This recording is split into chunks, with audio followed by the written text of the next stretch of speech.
Good evening, and welcome to the Selectmen's meeting for Tuesday, August 5th of 2014. The agenda tonight will include approval of some minutes, questions from the public regarding items not on the agenda. We will have the Personnel Board updating us on collective bargaining agreements with the library and the Police Patrolmen's Youth Union. We'll have a public hearing on the application from Gallery Automotive Group for a Class 1 car dealer's license.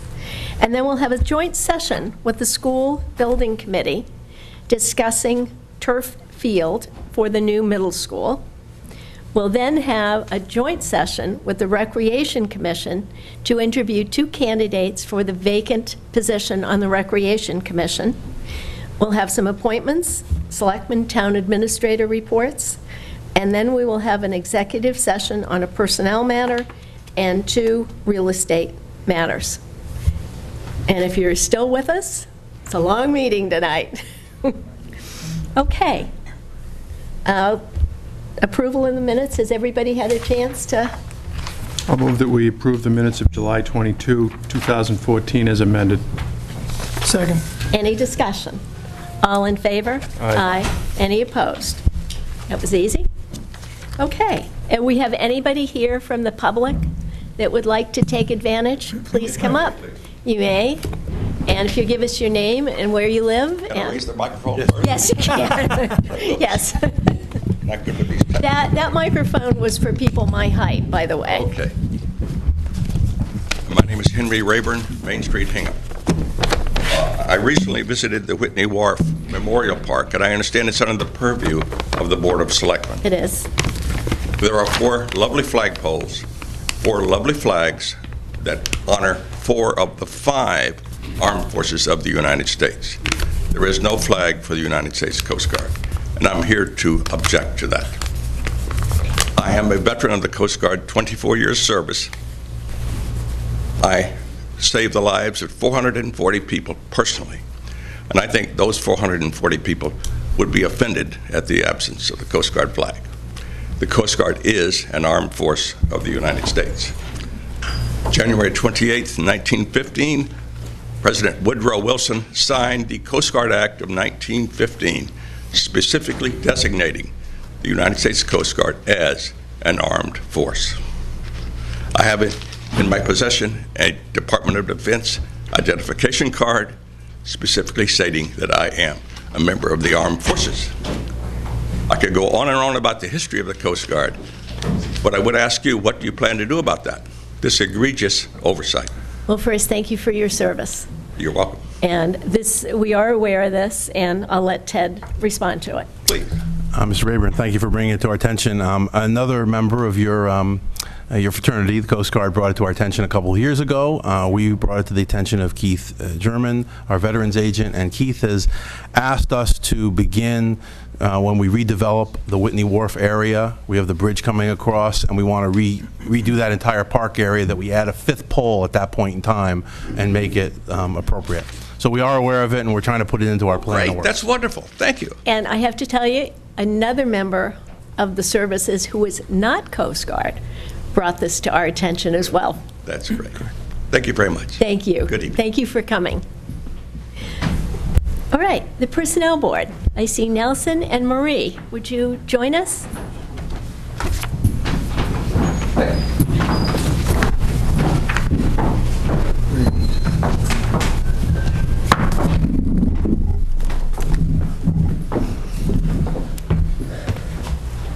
Okay.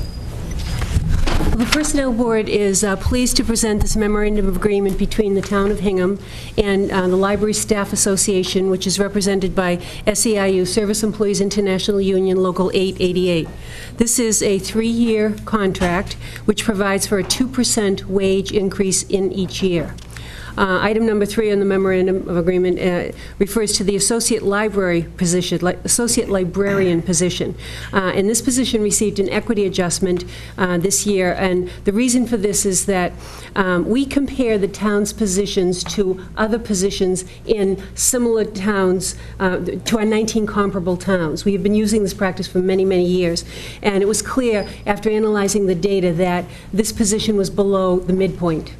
So we made the adjustment to increase it to just north of the midpoint, and that has been our practice. And we felt that this was fair to place it at a position just north of the midpoint. Number 4 is the reference librarian position was retitled to reference and local history librarian to more accurately reflect the actual duties that this position is responsible for and has grown into. The person in the position will continue to be a reference librarian, but will also grow the other side, which is the local history, genealogy, and that aspect of the duties. And the salary grade for this position was a grade 15. Now, the page supervisor received an increase in the stipend for this position, and the recruitment and supervisory duties of this position have evolved over the years, and the role has grown, and we felt that an adjustment to the stipend was also fair. A reference support stipend of $1 per hour was put into place and has to be paid to designated staff who work in the reference department. And we viewed this as a win-win for the staff because they will be compensated for it. It will enhance their skill set, and it will also enable us to provide coverage on an as-needed basis. Also, during the term of this agreement, we've agreed to complete a study of the current pay schedule, and both parties feel that there is a need for this because of compression that may exist between salary grades, so we're looking to do a study. And once the study has been completed, the parties will reopen the agreement for the sole purpose of negotiating what, if any, changes would be made to the pay schedule and the effective date. Items 8 through 13 in the memorandum of agreement are basically housekeeping issues. They provide for professional development was cleaned up to keep the language current, and we added 2 positions in the recognition clause, and we changed the agency fee language to be in compliance with current labor law, and clarified the sick leave reporting process if an employee expects to be absent for more than 1 day.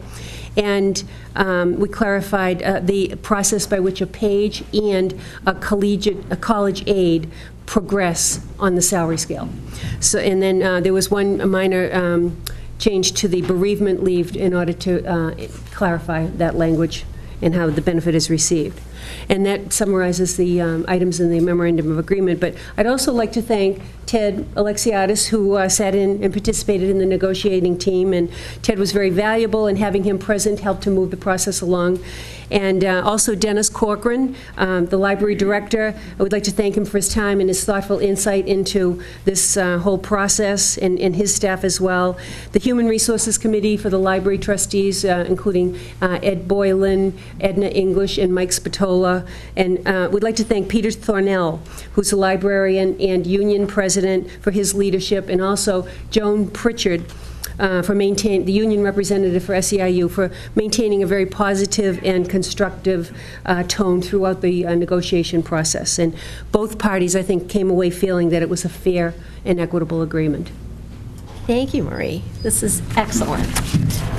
I'm always impressed that you do continually look at the positions to make sure they stay within the mid-range and slightly above it. Yeah. One question for you. On the study that you're going to do, reopening the contract, would that change, or would that be input for town meeting 2015? Any changes? Or is that too soon? I believe that it probably would require some approval from the town meeting. First of all, the wages. The memorandum of agreement provides that after the study, If there are changes to be made, it will be subject to negotiations. Negotiations will be under, as it always is, under the purview of the Selectmen. So we will need to go through the negotiating process in order to make any changes.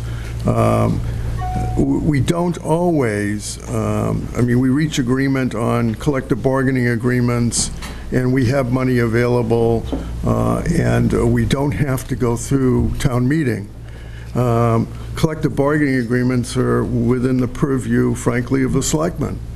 The money comes from the town meeting, and if there's money available, then it can be funded. If there's not money available, then it would require some further advisory committee action or town meeting action. Thank you. The other thing I want to commend you both on, and the whole team, the world of the library is changing. So to stay on top of job descriptions, how they evolve, because it's really a very exciting place, but it is so different than it was even 5 years ago. It is, I agree. So let me turn it to my colleagues. Mr. Healy. I have nothing to add other than thank you for the work that you've done on behalf of the town. I've been going to the library for decades, and it's a pleasure to see familiar faces that work there. I think that's a testament, to their service to the town, and I'm glad you were able to negotiate this collegially. I appreciate it as well, and I'm happy that the local workers are happy and we're able to negotiate a settlement they think is fair, so thank you. Awesome. Do we want to take the vote on this one now before we go to the police? I'll move that we sign the memorandum of agreement between the Town of Hingham, Massachusetts and the Library Staff Association, SEIU Local 888, effective July 1, 2014 through July 30th, 2017. Second. Any further discussion? All in favor? Aye. Aye. Any opposed? Nelson? Okay, my name is Nelson Ross, and I'm not exactly sure what my title is, but I'm no longer on the Personnel Board, but I'm special liaison for collective bargaining purposes. You're permanently attached. I've been attached for 43 years. Close enough.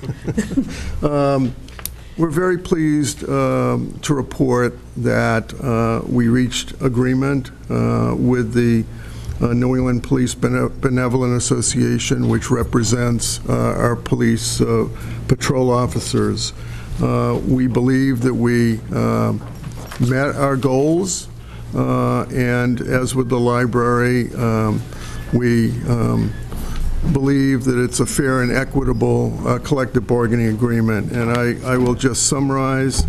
The agreement is for a term of 3 years. It provides for 3 wage increases effective July 1, 2013, so it's retroactive, 2%, effective July 1, 2014, 2%, and July 1, 2015, 2%. These are right in line with other settlements, and it was what we were seeking. We also agreed to increase longevity payments to bring them up to what several of the other unions have for longevity payments. After 10 years, it's $600. After 15 years, it's $700. After 20 years, it's $800. And after 25 years, it's $1,000. We have a system in the police department for the replacement of uniforms and clothing. We agreed it's under a voucher system in its replacement. It's not simply handing people money. And we agreed to increase the amount of the annual payment by $100. So it's now $1,000 per year. One of the major issues, you may be familiar with the Quinn Bill. I know Mr. Healy is.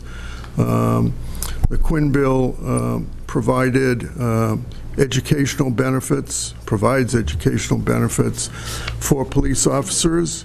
In 2009, the state ceased the payment of its 50% share of the cost. And the decision was made at that time by Hingham and a number of other towns to fund the entire benefit, because educated police officers are a great value to the town. We had been, we went through 2 contracts, simply agreeing to continue it as it had been before for current police officers and any new police officers, but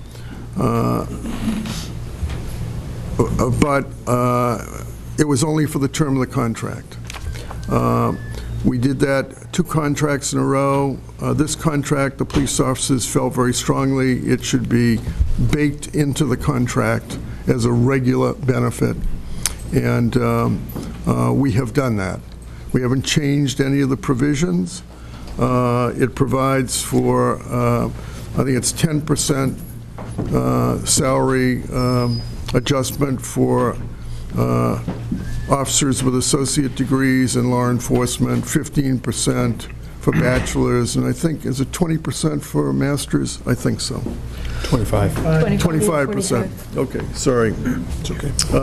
I may have gotten those numbers wrong. Hold on a second. No, you were fine. Got them? Okay. Yep. One of the most important, if not the most important,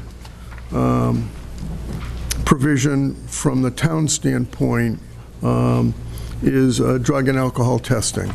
And we were able to achieve agreement that will include in the contract an extensive procedure for drug and alcohol testing when there's reasonable suspicion to need to utilize it. We will have the tools available.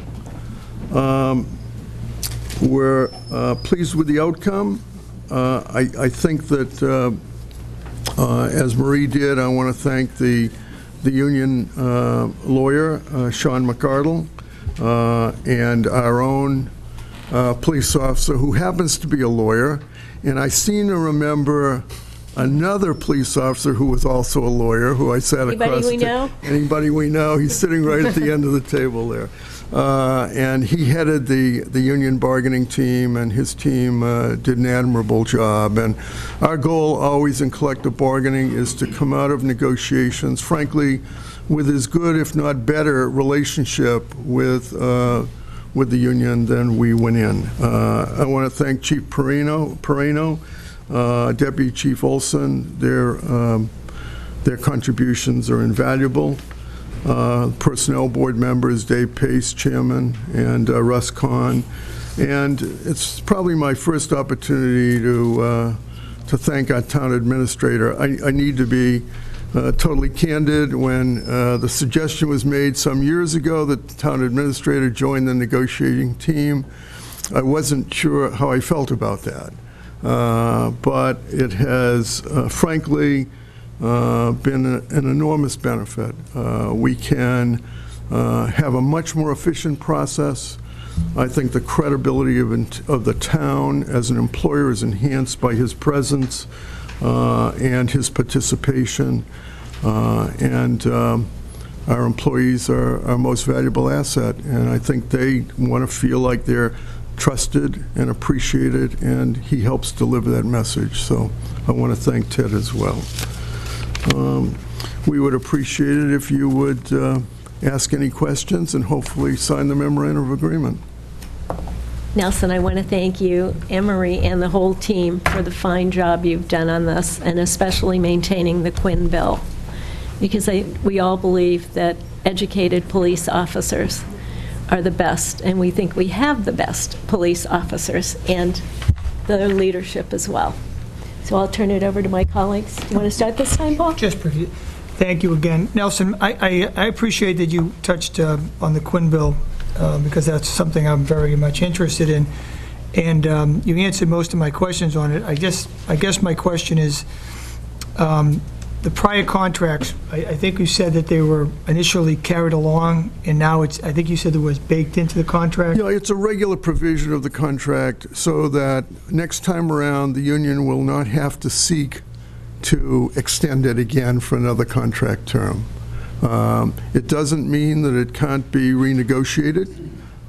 Everything in the contract is subject to negotiations, but it means that they don't have to go through the turmoil, if you will, of having to renew it and get it approved by the selectmen. It's a regular part of the contract, like vacation or sick leave or any other benefit. And I know that's of great interest to the officers, and it shows a great commitment on the part of this town to put that into language where they'll be comfortable with, because they obviously do a fantastic job. Right. Thank you, Nelson. You're welcome. Paul? Nelson, it's good to see you as always, from different perspectives for sure, but I'm happy the troops are satisfied, and let's get this done. Super. Ted, do you want to say anything? You know, it was a pleasure working with both Marie and Nelson and the other personnel board members, the chief, Dennis Corcoran on the library issue. But really, working across the table with the union representatives gives us a chance and gives me an opportunity to express how the town feels as an employer to its employees. And I carry that message directly to them. They do very important work, and we are very grateful for their good efforts. Thank you. Want to do it? Sure. I move to sign the memorandum of agreement between the town of Hingham, Massachusetts, and the New England Police Benevolent Association, Local 70, effective July 1, 2013 through June 30, 2016. Second. Any further discussion? All in favor? Aye. Any opposed? While we're here, why don't we do the two employment agreements? The chief and the deputy have agreed to 2 new contracts for another 3 years, and personally, I'm grateful to both of them that they're staying. So, Ted, anything? Any questions? You know, it was 2 very easy contracts to negotiate, so I would wholeheartedly endorse the selectmen's approval of this. Want to do the first one? Delighted to. I'll vote that we sign the employment agreement with Deputy Chief Glenn Olson for the period May 31st, 2014 through May 31st, 2017. Second. Any further discussion? All in favor? Aye. Any opposed? You get the last one. Move to sign an employment agreement with Police Chief Michael Perino for the period May 1, 2014 through May 1, 2017. Second. Any further discussion? All in favor? Aye. Any opposed? Okay, let's move on to the public hearing on the application for the Gallery Automotive Group. Who's here from that? Please join us. Up here. Thank you. We get a better picture of you on TV. Very good. Thank you. Ladies and gentlemen of the board, my name is Stuart Ravick. I'm General Counsel for Gallery Automotive Group, and we're here today seeking a Class 1 license for a business which would be run as South Shore Mini.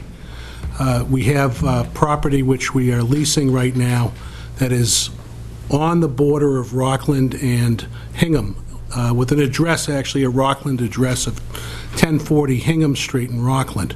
This is just on the other side of Route 3. At this location, we're looking to have a BMW dealership which mainly sits on the Rockland side of the property, and the Mini dealership mainly would be sitting on the Hingham side of the property. Therefore, we are seeking licenses in Rockland, where we were last night, for the BMW dealership, and here in Hingham for the Mini dealership. I have sent out, as requested, certified letters to all of the abutters, both in Hingham and in Rockland. I have green cards back from everybody except for Home Depot. So we did pretty well, not bad, but Home Depot was the only one that didn't come back because it actually had to be sent to Atlanta to have that taken care of. There are also, I would just like to mention a couple of things about our dealership. We've been now known as BMW Gallery over in Norwell for approximately 20 years. The facility has been there, has worked hand in hand with the town, and we expect to do the same thing, working hand in hand with the town of Hingham as we go forward with our South Shore Mini dealership. We have dealerships also located in Reading, Massachusetts, a Honda dealership and dealerships in Norwood, Massachusetts, another BMW dealership, a Mazda dealership, and a Volkswagen dealership. I know, because my office happens to be located in Norwood, that The Norwood dealerships and Gallery Automotive Group is very active in the town. We're involved in a fireworks situation. When I say fireworks situation, we're funding the fireworks for the town. We're involved with the town, the police department on a very active basis as far as supporting certain charities and certain events that they have. The fire department also, not to mention certain things that we are looking into and that we have dealt with in the past with the Little League and also with other school activities that have taken place. I know that the dealerships have donated vehicles to the public television access in Norwood.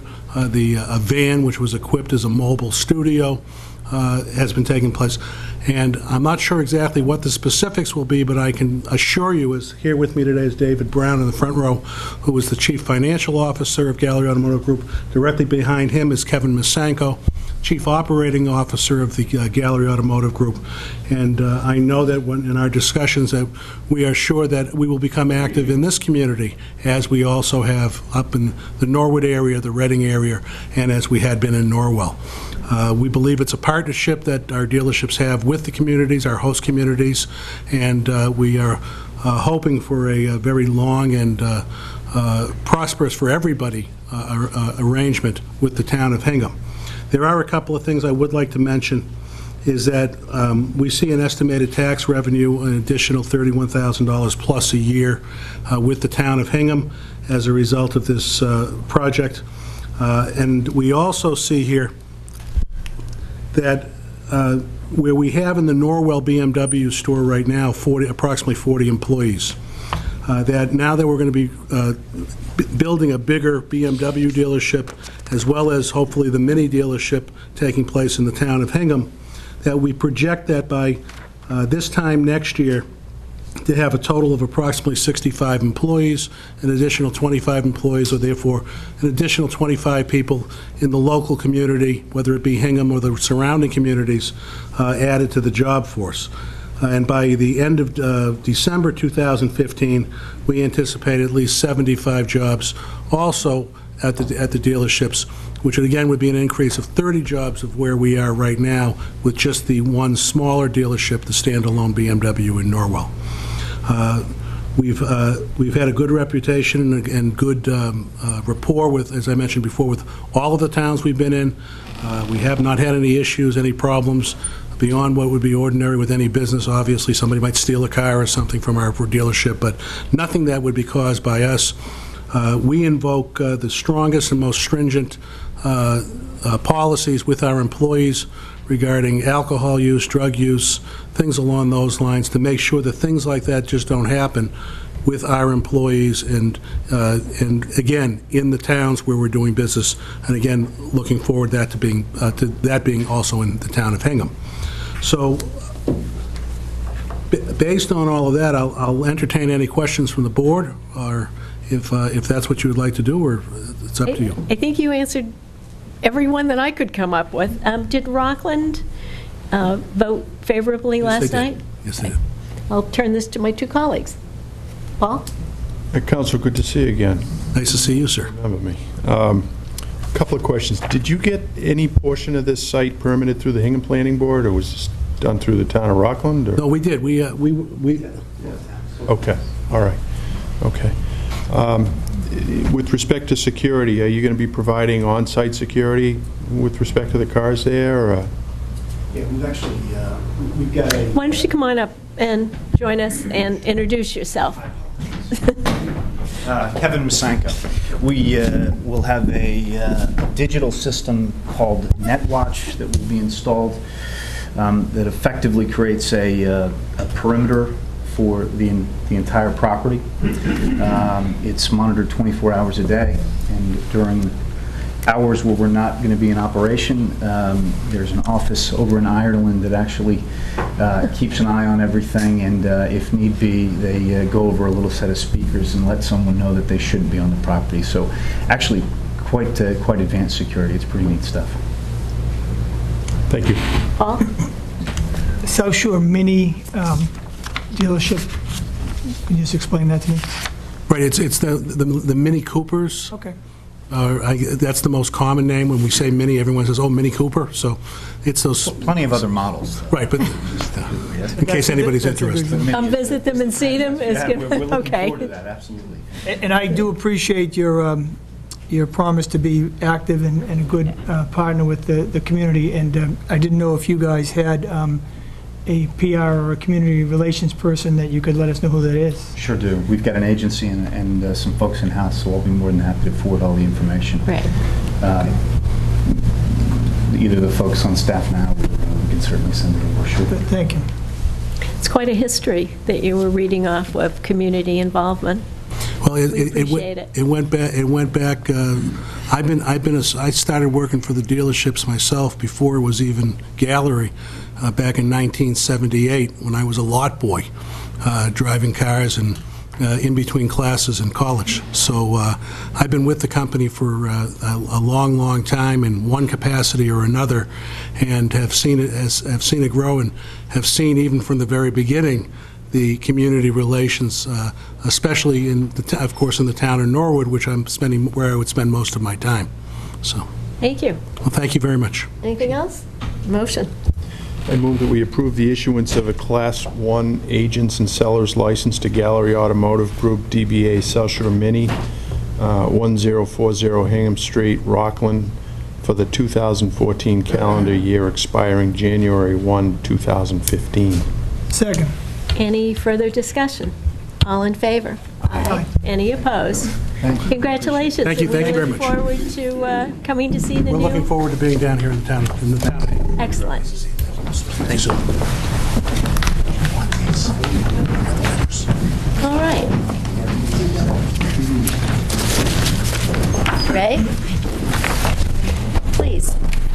We'll move on to the joint session with the School Building Committee to talk about the middle school turf field. Ray, who would you like to bring up with you? Anybody, or just you? No one just yet, but some folks may join me. Okay. With pleasure. Thank you. Let me just see who is here.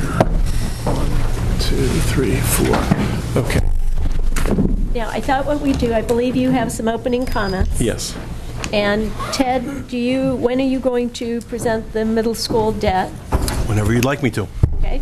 And then we'll take questions from the three of us, and then I'll open it up to the floor. And we'll go from there. Welcome. Great. Thank you for coming. Thank you, Madam Chairman. Ray Estes, 92 Fort Hill Street. First, just let me point out that there is a quorum of the building committee present, so I would call our meeting to order. Just to be clear, it was not intended to be a joint meeting, but that we would be in session during this meeting to the extent that any of our members wanted to participate. So I'd just like to point out the fellow members that are here, Vice Chair Tim Collins, Samantha Anderson, Rob Busey. Let me see if I'm missing anybody. I know others said that they would come, but I don't see them yet. But we do have a quorum, at least thus far. First, I just wanted to point out, as you've maybe heard and seen, and has been reported recently, that the new middle school project is on schedule, and we'll be celebrating with a ribbon cutting on August 20th and opening for students on September 2nd. And currently, the project is tracking under budget and on time. So we're very happy about how that's gone thus far, and we can certainly answer questions that you may have about this specific project issue. I wanted to point out that while I serve on both the school committee and the school building committee, I'm not here as a member of either committee, but rather speaking essentially as a proponent for the installation of artificial turf as part of the middle school construction project. Neither the school committee nor the building committee has had an opportunity to fully discuss and vet this issue, and they will at subsequent meetings. And I just wanted to point out that I'm not speaking on behalf of either committee that has come to any conclusion or decision about anything yet, because that has not happened as such. essentially, we're here tonight, and this is the beginning of a series of meetings that I think is important for this town, because many residents over the last 9 months have approached me to ask about the project, how things are going, and particularly after the success of the high school turf opening last October, to suggest to me and ask the question, was there any way that we could get a turf field at the middle school as part of that project? Those questions first came to me late last fall, and as a result, I raised the issue in a building committee meeting in December. We discussed it to an extent and decided that it was premature to explore it, and that we would put off further discussion, if at all, until a later date as we got closer to a point where we were ready to talk about demolition of the existing school, and particularly any unknowns that might be uncovered that might require the use of contingency funds. So as a result of additional contact with many residents throughout the winter and in the spring, and if you recall, we had a particularly difficult spring with a lot of rain. Fields were unplayable for weeks at a time. Games and practices were canceled, and really the only playable field for a large period of time, particularly in April, was the turf at the high school. And as the spring went on, more and more folks approached me and said, hey, you know, is there anything that can be done? Is there anything that can be done? So I again raised the issue as we were getting closer to finalizing the construction aspect of the school and leading into the next phase, which included site work and demolition, to discuss the possibility again of replacing essentially one of the natural grass fields with artificial turf. We had a discussion in June, and then a very open and public meeting on June 24th, where a number of people participated. Certainly, we've explored, we as a town have explored the merits of artificial turf, I think, to a great extent, working on the high school project over the last few years. I don't know how much of that we need to revisit. I'm happy to, give some highlights of the merits of turf if you like. Certainly talk about the benefits as compared with natural grass. We can talk about the financial aspect. I know Ted wants to speak about particularly the tax impact of the project, and I do have Mike Barclay here with me, who's a former advisory member, who can speak to financial matters as well. So I'm not sure if you want to start with some questions, or... I'll ask my colleagues. I think we heard so much during the high school project about the benefits of turf over grass. Do we want to go back there and talk about that, or shall we move on? Paul, if you've got a question.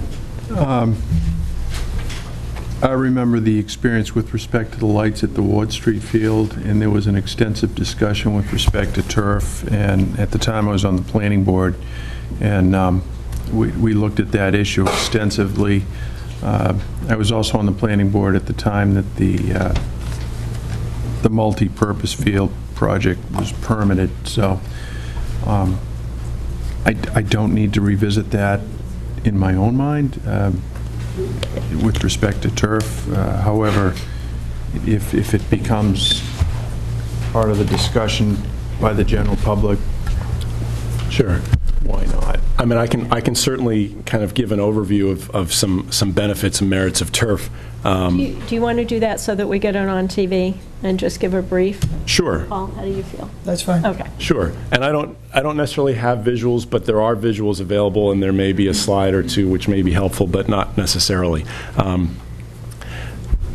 When comparing the prospect of an artificial turf field here at the middle school with what's intended to be grass, a multi-sport turf field could be constructed and available a full year earlier than a grass field. Based on the current construction schedule, we are We are now in the phase where we're doing site work. We're in the middle of demolition of the old school. Site work will begin this fall and continue and finish up in the spring. That's the current schedule. The current schedule has the fields being prepared and essentially planted, if you will, by the spring. They would need 2 growing seasons before they could be played on, which means it would be the spring or late spring, really, of 2016 before those grass fields could be played on. And we always knew that. That was the schedule that we've been working with for years now. It was always contemplated when we broke ground in June of 2012 that we would be without fields at that location for 4 full years. And that's what the plan would be for natural grass. In discussions with our architect and our engineer of record, they've indicated that depending on if and when approval of an artificial turf field happened, there would be the need to go back to Planning Board and Conservation Commission for some minor amendments to what has been filed, and that construction could begin this fall and finish in the spring, and we would have a turf field available for play at some point in the spring, May, June, most likely. And that would be ready and playable immediately without the need. So that would be a full year earlier than grass. Yeah. Can I stop you for just Yeah. a second? I had sent Ray and the building committee a series of questions broken down into different categories. Sure. And under schedule, the one you haven't answered yet is what happens to all the sports that can't be played if we don't have a field of some kind? Right. Will they go out of town? Will they just... Well, the middle school has not historically been a big location for youth sports anyway, because really the middle school fields before the new project were used by youth football, I know, often in August to give Lynchfield a rest. There was a baseball diamond, if you can call it that. It was never really used by any organized group in town that I'm aware of because it was never really in great shape and not maintained that great because it wasn't used. The fields at the middle school were predominantly used for recess and gym class and intramurals and activities that went on at the school. So while construction was ongoing over the past 2 years and the existing school was occupied, the principals, first Roger Bodie and then Derek Smith, were very imaginative in their use of the space. There was a small green space that was kind of cordoned off and available behind the existing school that was available for gym class and activities. And in fact, they used at different times, depending on availability and what construction was going on, portions of the parking lot for different sporting and activities. I presume that similar plans would be put into place. There really won't be anything available in terms of grass for use by the kids this fall, at least later in the fall and certainly into the spring. Nothing in the winter either.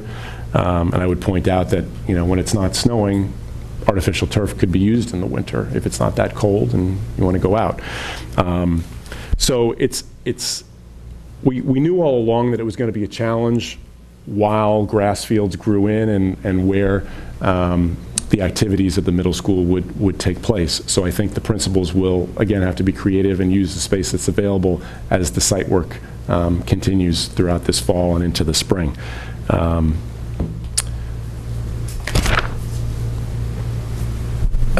As I mentioned, an artificial turf field allows for use during and after inclement weather.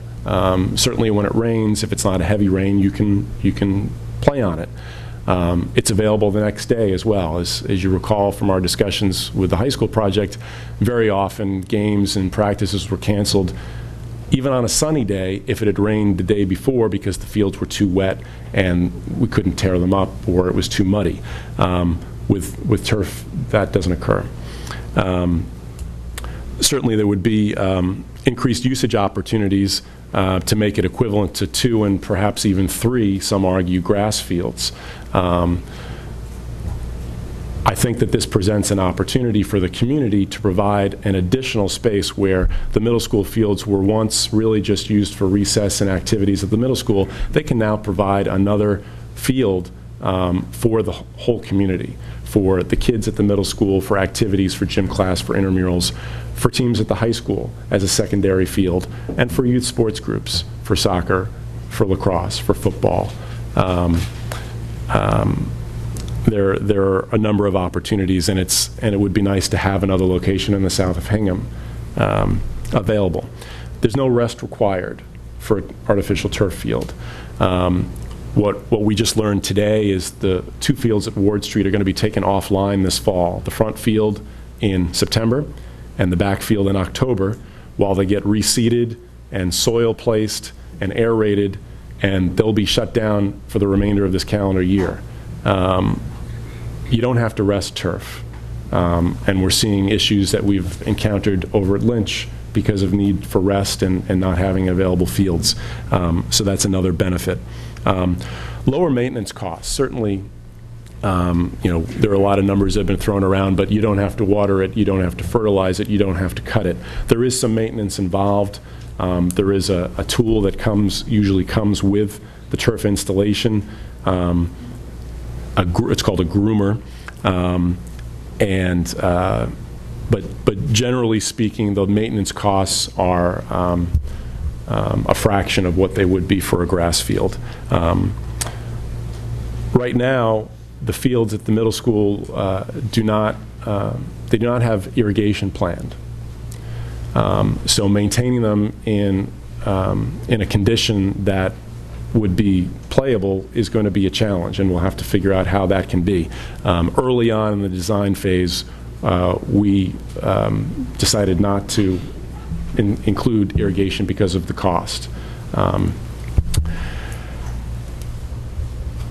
Really, just like to reiterate that, we've gone through this for the past few years, talking about turf at the high school, and when it came down to town meeting, there was even opposition that agreed that artificial turf was the way to go, for a number of reasons. At the high school, there were different reasons, but some of the same reasons that are relevant here. So that's kind of the overview of the merits, the comparison.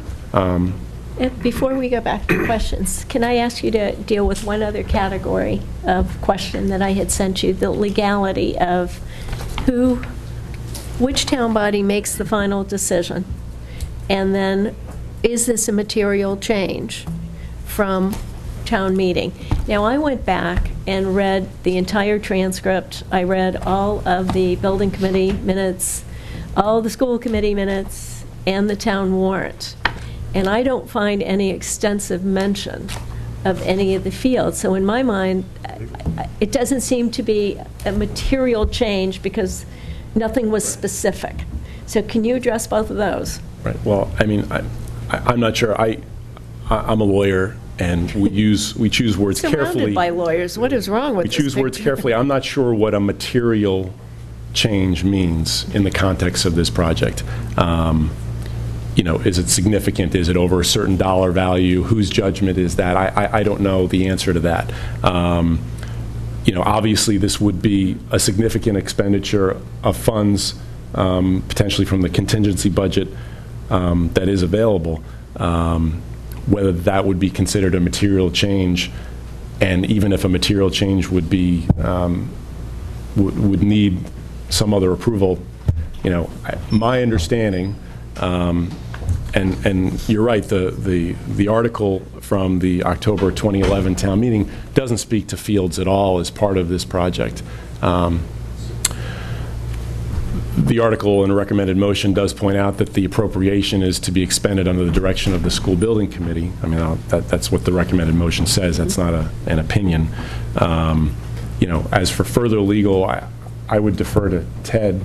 I mean, we did consult counsel. Good, and that's what I want to put that on TV. All right, so Ray indicated to me that he had spoken with counsel to the project, Bob Garrity.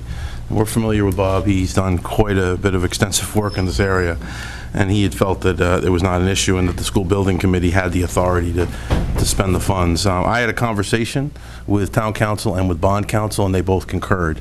I did not order up a written opinion, but I certainly can spend your money if you want me to, but it will be in writing telling you what I just told you verbally, that this is an allowable expenditure under the article by the building committee.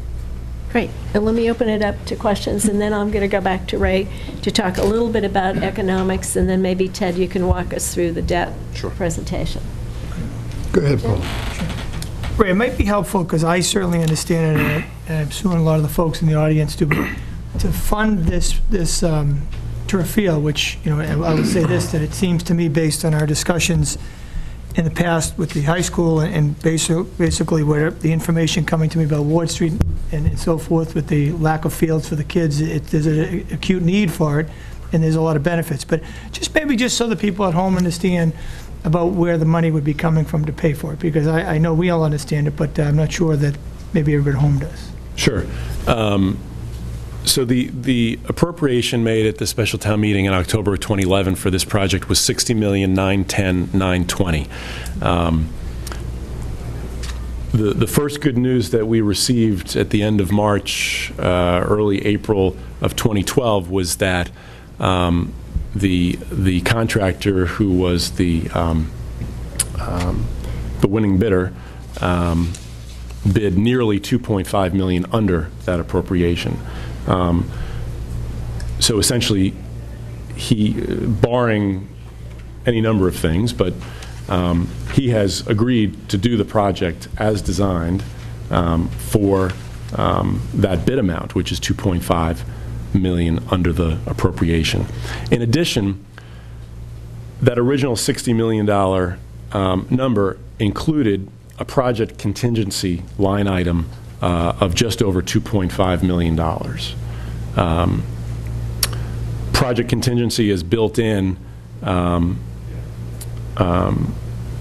this case, essentially around 5% of the construction costs for the project. To deal with unforeseen circumstances, change orders that may be necessary, and there are almost always change orders, and we certainly have had them in this project as well, although the numbers are low comparatively.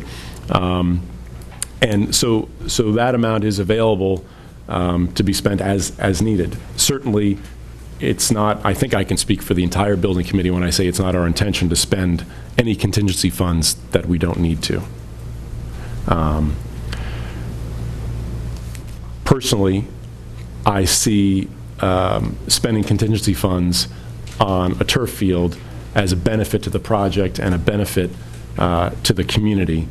And as a result, I would say, personally, that it would be a prudent expenditure.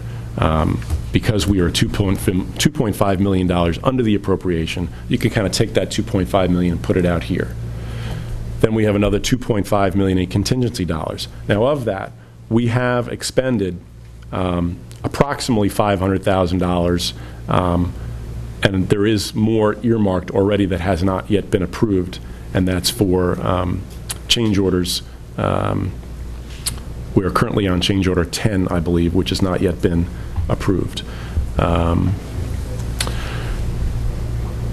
Some of that contingency money is going to pay for unforeseen demolition costs. For instance, we knew as part of the project budget that there was asbestos floor tile that was going to need to be remediated, and there was going to be an additional cost associated with that.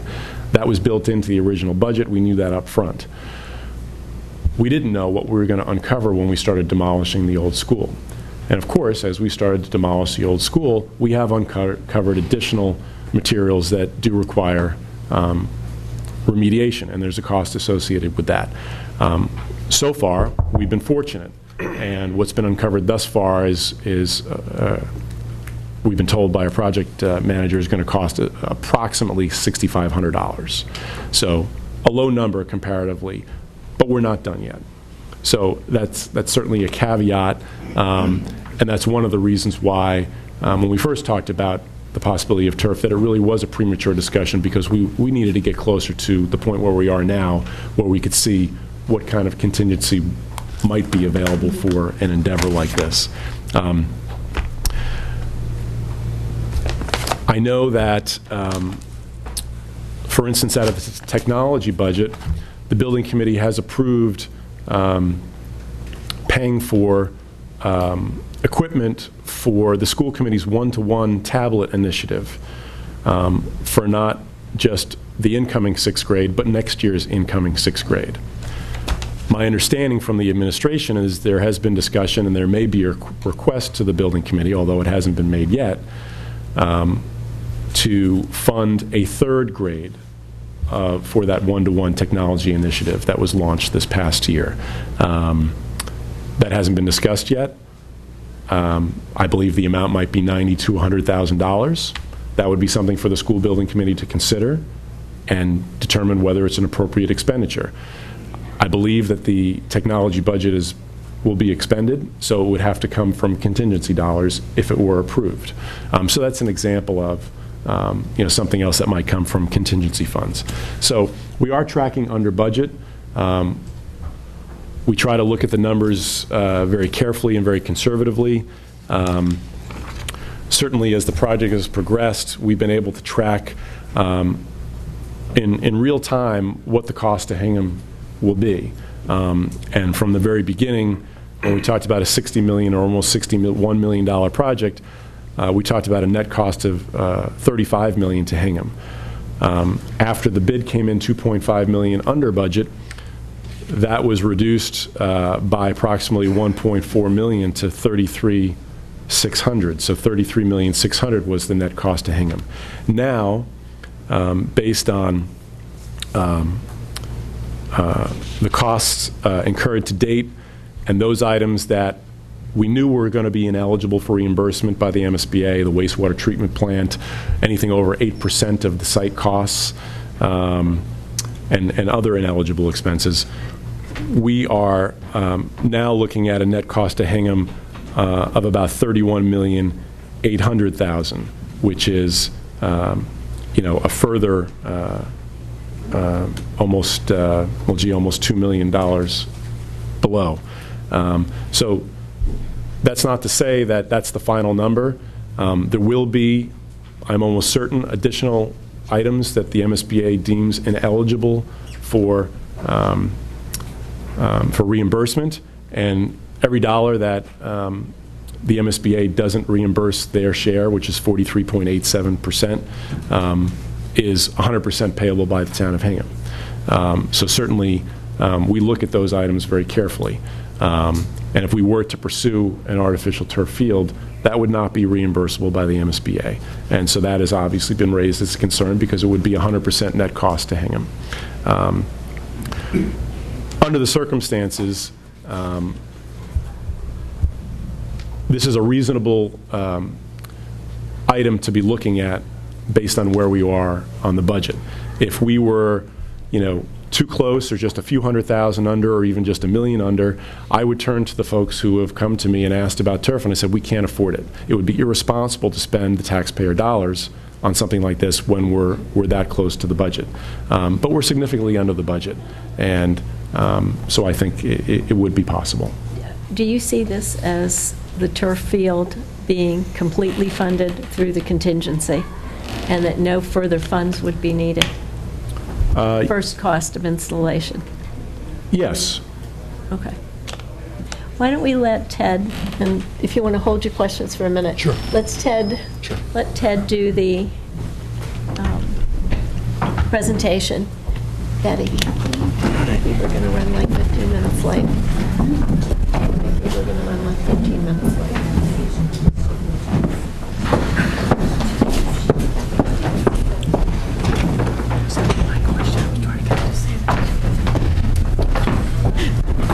Thank you very much. I'm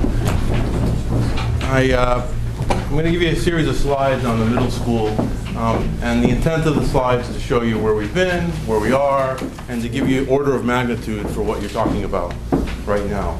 The middle school debt, per our debt schedule right now, as, this is not what my first slide looks like.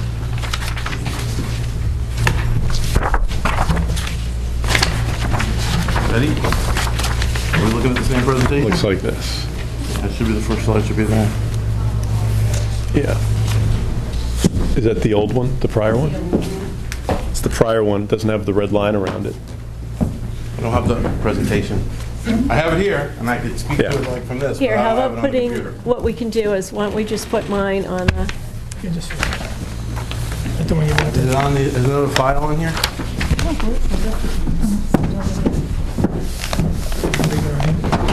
yeah, here. Just take mine and then put it a page at a time.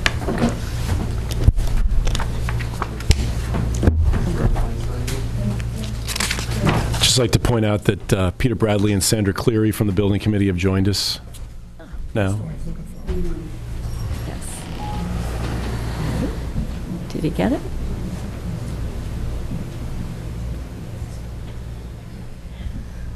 Technology is great when it works. Okay. Ted, we'll just go page by page. I apologize for that. Go to this one. So we don't have a file. We have a lovely debt schedule to show you with no file. Go to this one first. Bob, can you see that? So at least people can modestly see it at home. Could you open it in email from the computer and run it through the email? I didn't touch it. It went from accounting to selectmen. But you were copied. You printed this out from that, didn't you? Was I copied? Yeah. Okay. You would have Just a minute and let me see if I can get it. It would really help the people to Do you go want off of us these to- I'll pages tell here. you what. They're really going to miss a We'll lot of the go to conversation. Plan B. I'm going to we'll- just try to get it off of another. We're going to do some appointments and stuff. And Betty's already told Vicki we're going to run a few minutes late. So why don't we run down, starting with Lois Levine? I'll make a motion, we reappoint Lois Levine as a regular member of the Historic Districts Commission for a 3-year term ending June 30th, 2017. Second. Any further discussion? All in favor? Aye. Any opposed? I move to reappoint Marley McManus to the Cultural Council for a 3-year term ending June 30, 2017. Second. Any further discussion? All in favor? Aye. Aye. We do the one-day. Any opposed? Although, let's do the liquor licenses. Move to approve the issuance of a special one-day wine and malt beverages liquor license to the trustees of Reservation Care of Edward Pitkovich for the Farm to Table event at Ware River Farm from 3 p.m. to dusk on September 6, 2014. Second. Any further discussion? All in favor? Aye. Aye. Any opposed? And by the way, that's already all sold out.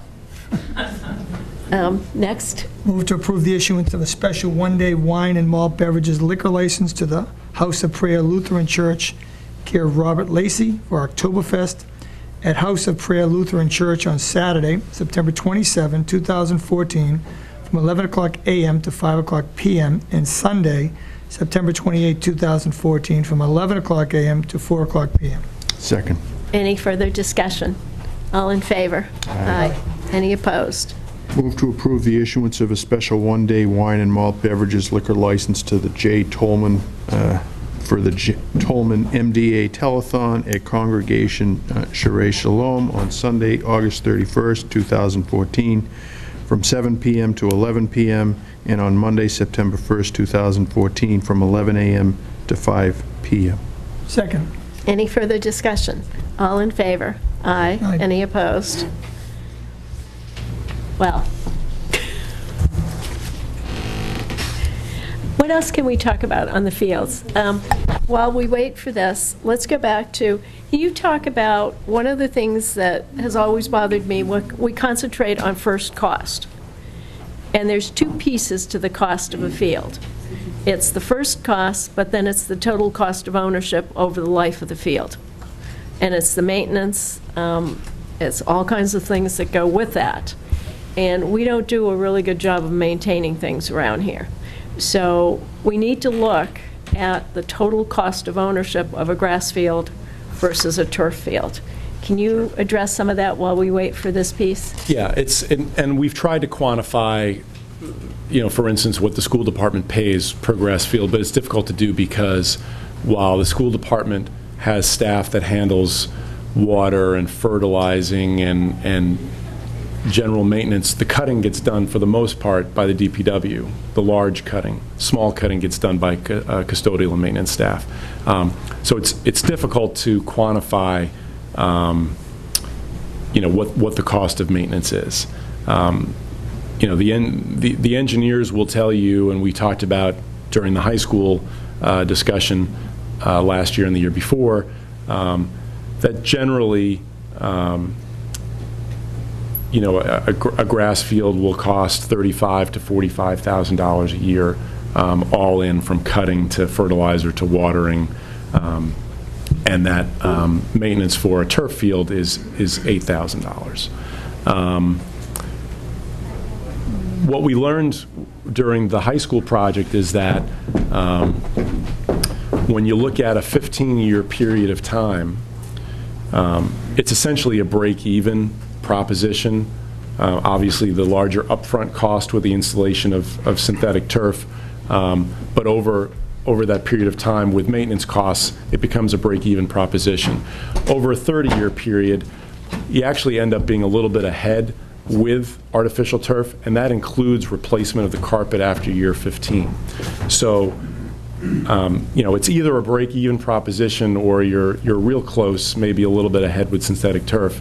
But the benefits that you derive over that period of time, Get to use it more. are difficult to quantify because they give you, tremendous usage. Isn't there also a piece that we really rarely look at, but we know happens, and that's the trucking of the kids out of town? When we don't have a field available, if they do need to practice, or if they need to practice on a turf field because when they go to competition, they're playing on turf. Sure. There's a delta cost to that. Yeah, no, absolutely. And Margaret Conity will tell you with respect to the high school teams, and I'm sure youth sports presidents will tell you as well, that thousands of dollars are spent to rent fields, Cohasset Sports Complex, Hingham Sports Center, South Shore Sports Center, other high schools like Situate, Archbishop Williams. Thousands of dollars are spent to Weymouth high school fields are sometimes rented by youth sports groups, are spent to rent these fields when either our fields aren't available, aren't playable because of weather, because of need for rest, conflict, whatever the reason. So that needs to be factored in, obviously. And the thing that we've seen, and Margaret Conity has mentioned before, that with respect to the teams that play, the high school teams that played on the turf at the high school this spring, even with the disastrous weather that we had, no games had to be canceled or moved off-site and paid rental. And that's because we had the artificial turf. Super. Let me ask Paul and Paul. Questions for Ray? I do have a couple, Ray. Is the project at the high school in terms of the drainage complete? I would say yes, from an installation standpoint, yes. Has there been an as-built prepared? There has been an as-built prepared. It was delivered, and I know that John Chesia, the peer review consultant, actually has reviewed it and did walk the property, I think, last month, because we paid a bill for it. We haven't gone in to close things out yet, because there's some residual work that needs to be done on the parking lot that needed to wait until Union Street was reconstructed and repaved. Part of that repaving, and the reason why it was dug up all the way down and not just a microsurfacing, is because grading was being changed. And that's going to alleviate the puddling that was occurring at the aprons and the entrances to the parking lot even after it was constructed. Certainly many folks complained in the winter and spring that there was puddling there, and why should that be happening with a new parking lot? It's because of the grading of Union Street. Roger Fernandez confirms that should be alleviated. We also need to finish the planting of grass in the islands in the parking lot that aid in the drainage as well. And that'll happen this summer and into the fall. So we will go back in and close things out with conservation with respect to the drainage, but everything has been working as designed, as constructed, and like we told folks from the beginning, we just needed a little time for the grass to grow in, because the grass and the root zones, once they get mature, are what really aid in the vertical drainage for natural grass. You know, obviously you have built-in infrastructure with artificial turf that does it naturally.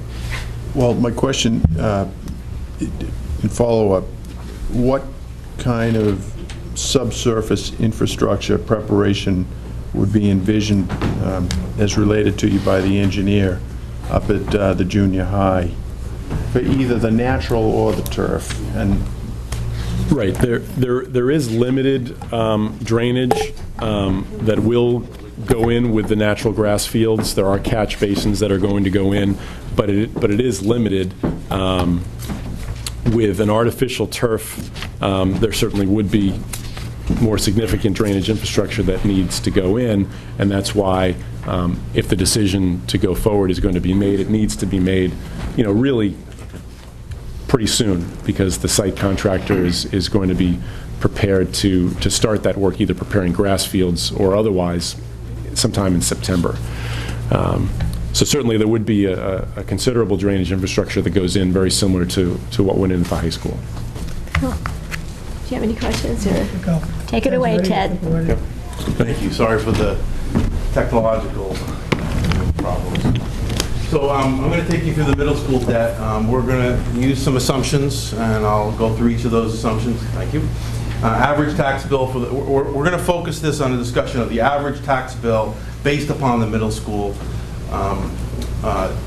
project, since that project was approved through a debt exclusion override, and the costs to fund that debt service are borne by the taxpayers annually.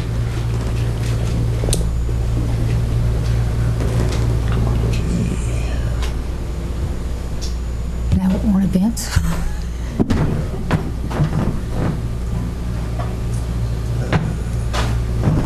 All right, well, we have a average tax bill for the middle school. It's the top number you see in the upper left-hand corner, just under 400, is actually $396 per average home. The value of the average home in Hingham that we used for this analysis was $651,950, which we got from the assessor, and that's the average assessed value of a single-family residence in Hingham. And this is a debt schedule showing the impact that will be burdening homeowners through the life of this loan, as it was when we started. The next line you'll see is identified in red, and this is the average tax bill. We've incorporated the general contractor bid savings of approximately $2.5 million, and we've also adjusted our interest rate assumptions. The $400 was based on an interest rate assumption that we took to town meeting of 4%. For this analysis that we had done, and this line has been previously looked at in another fashion, we've dropped it to 2%. And I know some people will say, well, that have been following rates, is that, you know, rates went as low as 2, and now they're moving back up in the 2.5 to 2 3/4 rate. We still think the long-term rate for this project will be closer to the 2% number. Presently, we're borrowing at 11.6 basis points on an annual basis. That was followed by 19 basis points the year before. So we've got 2 or 3 of the first 20 years of this note in numbers that are below 20 basis points for an annual interest rate cost. And we're discussing with advisory and selectmen a proposal to actually stay in the short-term market and keep these rates significantly below 2% for the loan. Remind folks that 100 basis points is a... Sorry, 100 basis points is 1%. So when I say we're borrowing at 11.6 basis points, it would be as if you had a mortgage, a home mortgage at, you know, less than 1/4%. Pardon me? 1/9 to 1%. Correct. Yeah, these are absolutely astounding rates that we're receiving right now.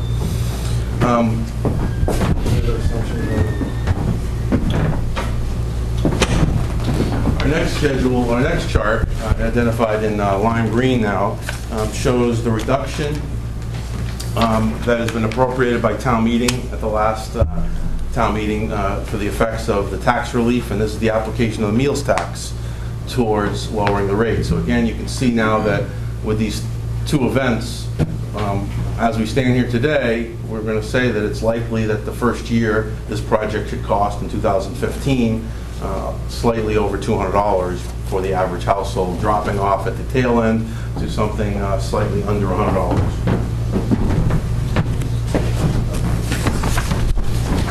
And these last two charts, I think we're going to try to draw out what we see as the change in costs if you go ahead and spend some of that contingency money.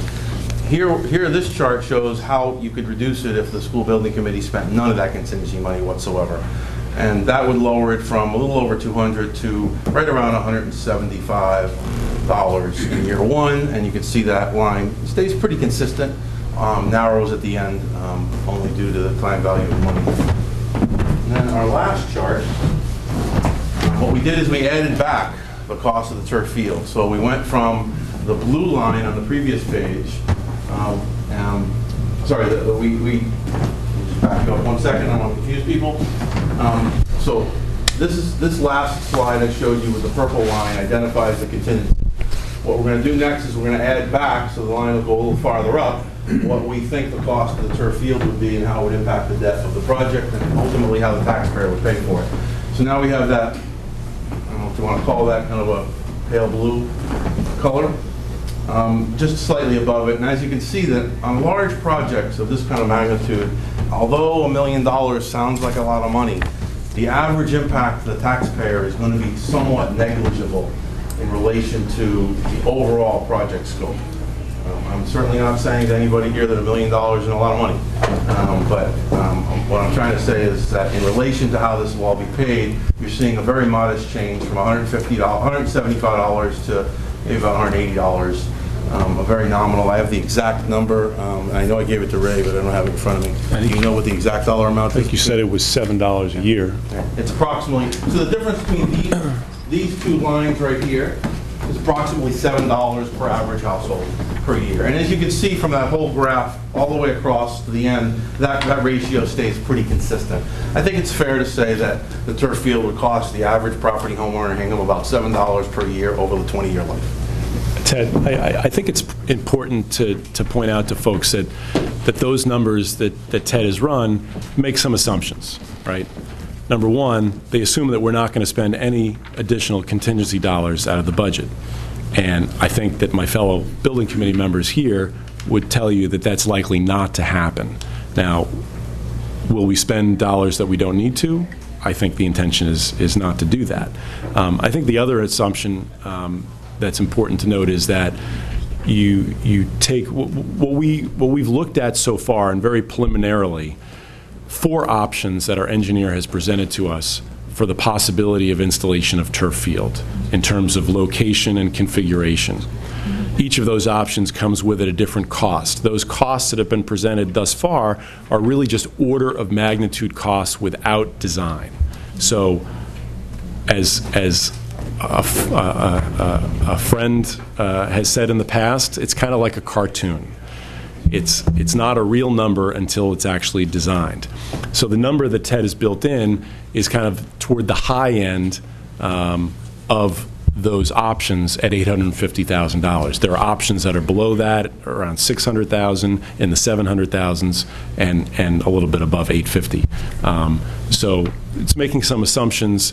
But I think generally speaking, it's fair to say that based on the project of this size, when you're adding something to it, talking about these numbers in these general senses, that it's going to be a very small increase. Or rather, what it really represents is it's going to be a decrease. It's going to be a decrease in the amount of it's going to be an increase in, the best way to say it is, the tax impact that Ted just explained is how much the taxes are going to go up. So this is going to be an increase in the decrease of the impact. A minimal increase. That's right. I think you had it right the first time. Yeah, I think you should have stopped right there. Let me open it. Thank you, Ray, very much. Thank you, Ted. Let's open it up to questions and comments from the audience. So who would like to start? If you'd come up and state your name. And Jim, is that you back there? Yeah. I can check it. You think it's you? Well, I couldn't quite see through. I thought it was you. No, that's a very impressive series of charts. Jim Watson, 291 Rockland Street. You know, I like the way you show the accumulating savings. What I don't get is the pale green line that's tax relief money.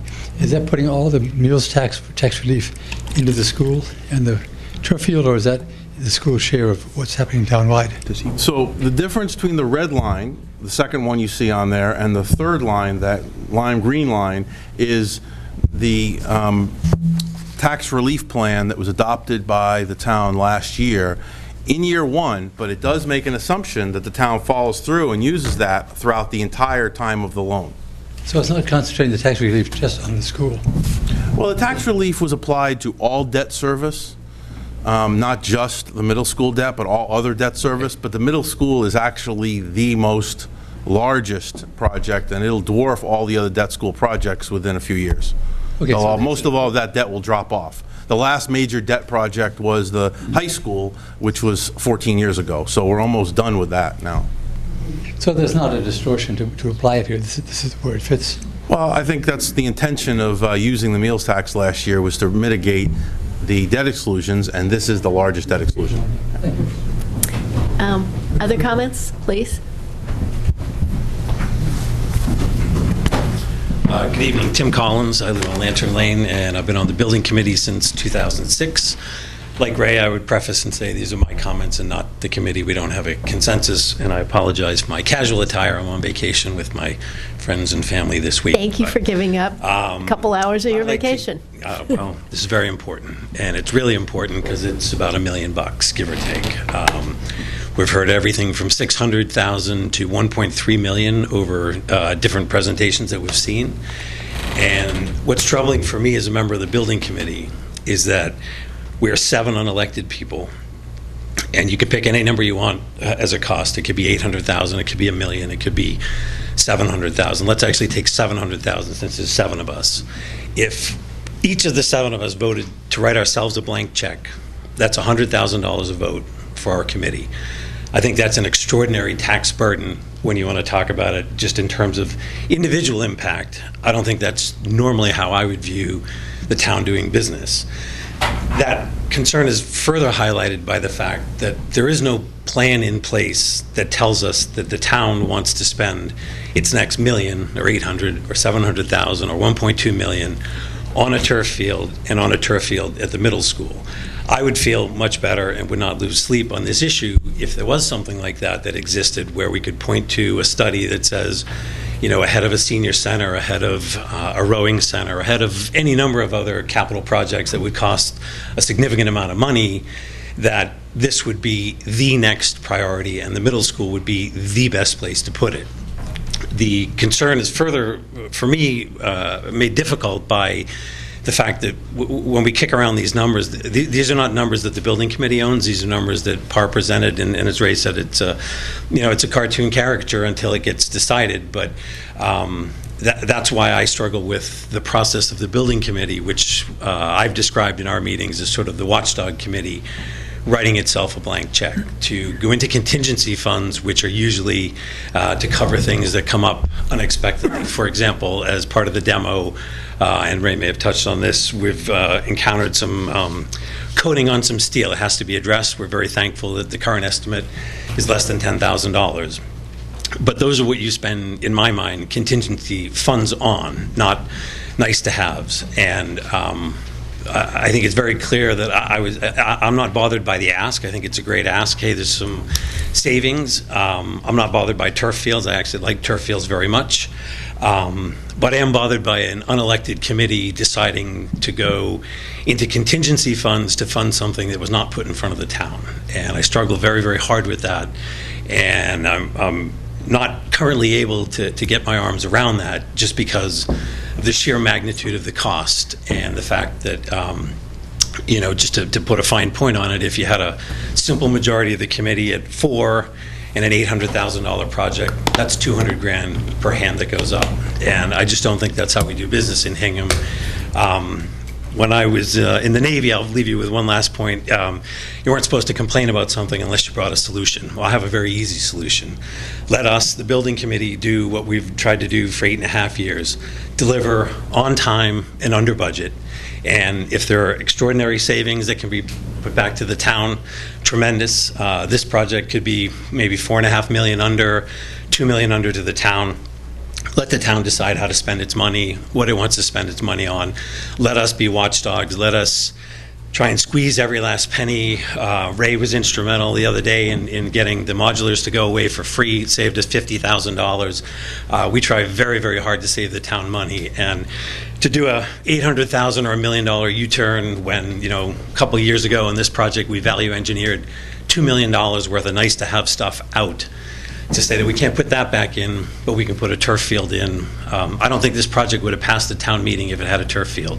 But in any event, that's one person's view. I'd ask you to consider the alternative, which is just sort of not now or not in this fashion. Empower a committee, figure out what the town's spending priorities are, where, if we want to have a turf field, the best location is. There's places with lights. There's, a lot of concerns. And let us just finish up strong, on time, and under budget. Can I ask a question for you, Tim? Sure. So your proposal is continue as is, put Yes. a grass field in, Yes. which has a cost. Yes, in the contract already, yep. Okay. And at some point, if the town so voted or so chose, you would put a turf field in. Wherever the best place would be. I think that's one of the concerns I have, is that, as Par said, just from their back of the napkin work, there are issues at the middle school. There are sloping issues that would have to be addressed. You'd have conservation issues, which, as Ray said, you could go back through a permitting process. One of the ways in which they suggested situating the fields would push, if you kept a baseball field, into a non-disturbance zone with abutters. We've made a lot of promises to abutters to be very, very careful. And again, there is no concrete proposal for us to vote on. We'd be giving ourselves a blank check to go ahead, to design, to try and get it done at a reasonable cost. But there's a lot of things that I think are beyond, personally, the scope of what a building committee is empowered to do. And I think it would set a dangerous precedent for town if a committee that found itself with available contingency, and again, it's not available. Ted has to go borrow it for us, and then we have to pay it back. The interest rates are tremendous, but it's not free money. I think for something of this size, it's very hard for me to get my arms around, but I'm just one vote. Just one quick follow-up, Tim. Sure. Thank you. Do I understand that you don't disagree that there are many advantages to the turf field? You just have... That is, I am indifferent to whether we have 1 or 7 turf fields. I just think that if the town wants to own them, the town ought to decide what's the location, what's the price, who's going to pay. Sometimes there's partnering options. Different sports groups have said, they might contribute to this project or that project. Those are all unknowns, but as Ray said, this is a dollar for dollar on the backs of Hingham, decided by 7 people. That's tough. Just quick follow-up. And you don't disagree that the charge at town meeting was to give you guys the authority to allocate it? Is that fair to say? What I would describe the charge at town meeting was, they authorized us $61 million, very nearly $61 million, but it was early in the process. As Ray said, we still had to complete the bidding process. The bidding came in under, and I think you would take that off the table. But almost to a T, the people that I've asked in casual polling, when I said, so what do you think about us in terms of what we put in front of the town? There were drawings, there were plans, there was plans for grass fields. What do you think about $1 million turf upgrade? And they said, based on what? Why would you do that? Why would you, the building committee, make that decision? And I agree with them. Right, and I guess my last question I have is, but just in terms of, if I understand what the charge from town meeting, right now, it's understood that you folks are going to vote on that at some point, right? Is that fair to say? Whether or not to authorize ourselves to put in a turf field, we'll vote. The plan is early September. Okay. I have a question. Okay. Mr. Collins, are you saying that this concept with respect to the turf field is strictly conceptual, and the actual costs of a design at that site are as yet unknown? To any certainty, that's true. We can show you a proposal from, I have all of them here, from 600,000, but, to be clear, the $600,000 proposal is basically a practice field. It's not Title IX, it would go up in the corner. It's not even an option that I don't think a reasonable person would consider. So if you took that off the table, you probably go of rough estimates, which PAR is on record as saying, these are back of the napkin, from 700,000 to, if you go back to December, very nearly 1.3 million. And, it's not clear to me how you can have that. The price came down between December and June on one of the proposals, $500,000. But again, they're not real in the sense that there's been no design work, there's been no actual, what is the drainage cost? So there is no number, which is why I say, There's no substance in my humble in it. mind, it's us writing ourselves a blank check. The watchdog writing itself a blank check. That's not how I view it. I view it as the town told us to build a school. There were pictures of, anyone could see what we were going to build, and they said, go build it, here's the amount of money, and we committed to on time and as far under budget as we possibly could. I'd like to continue on that path. Thank you. Tom? Could I just speak to that one point? Tim makes a great point. He's exactly right, and we have order of magnitude numbers. We don't have specific costs based on any design at all. However, we did just build a field at the high school. Yeah, but the topography's different, isn't it? Yes. Different. Yes. You had a pancake at the high school, right? Correct. What do you have there? It's different, but you wouldn't have, my understanding is that you were going to put a field on one level, it's not going to be on multi-levels. We didn't have the drainage issues, we don't have the drainage issues at the middle school that we've historically had at the high school, and that was one of the key reasons for putting in an artificial turf field at the high school, because of the drainage issues there. So we don't have the soil problems at the middle school that we did have at the high school. Thought I just heard this gentleman talk about the need to go to Concom. We need to go back to, well, if the building committee were to decide to pursue this, we would need to go back to conservation and to planning, because it would be an amendment to site plan review and the order of conditions that currently exists. There's one of the options. What's involved? Excuse me? What's involved? Why? Because you're putting in synthetic infrastructure that's structures correct. That aren't costed out at this point, or? That's correct. Okay. But we have just gone through that process with the planning board and with conservation. So they're familiar with, this is the first time turf has been done in Hingham, so they're very familiar with it and recently familiar with the process and what's involved. There's one of the options that's been presented, and it's really just an option at this point, that does involve moving closer into the wetland buffer. My own personal opinion would be that that's not an option that I would support if we were to pursue this, because I would not, number one, want to disturb the wetland buffer anymore, nor would I want to do anything that would delay this project. So, and the numbers that I've gotten based on the high school project that was just finished, if we take 5 key aspects of an artificial turf field: the turf curb, base and topstone, synthetic turf carpet itself, chain link fencing around it with gates, and flat field drains and header pipe. That's $769 based on the high school project that was just completed. Yeah, but okay. I'm hearing two different. That does not take into account drainage, other drainage issues and other things that could be encountered in design. Of course, absolutely, I completely agree with that.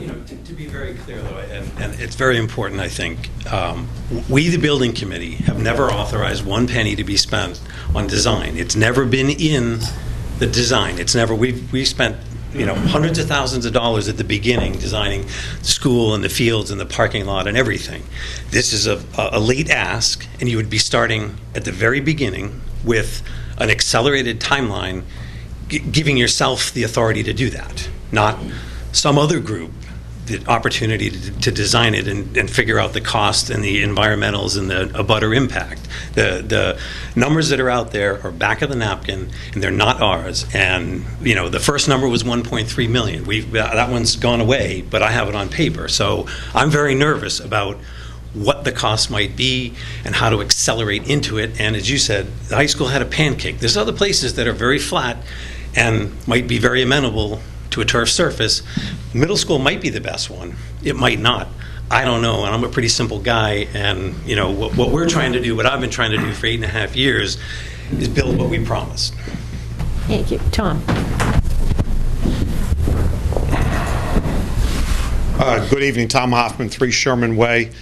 Tim and the building committee, thank you very much for all the work you've done. If you decide to go and build a natural grass field at the middle school, you're wasting the taxpayers' money. You're going to build it without an irrigation system.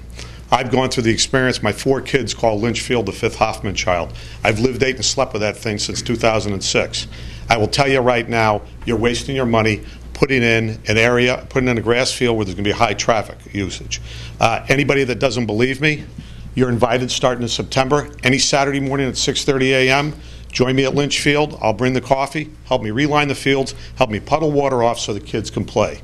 We're crazy, because what's going to happen is if you put in a grass field at the middle school without irrigation, even with irrigation, because the amount of traffic, I promise you, it's going to take you, when you say 2 growing seasons, it's 2 years. The first mistake that was made at Lynch Field was we couldn't give it, we didn't have the field availability not to put youth football and baseball back on those fields over a 2-year period. We did it in 1 year. It tore it to smithereens.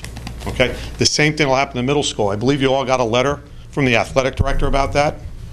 Okay? You're going to have it in service maybe 2 years out after all the construction, so it's going to be 5 years without fields there. You're probably going to have it in service for a year, year and a half. It's going to be all torn up again, and then you're going to have to replace it.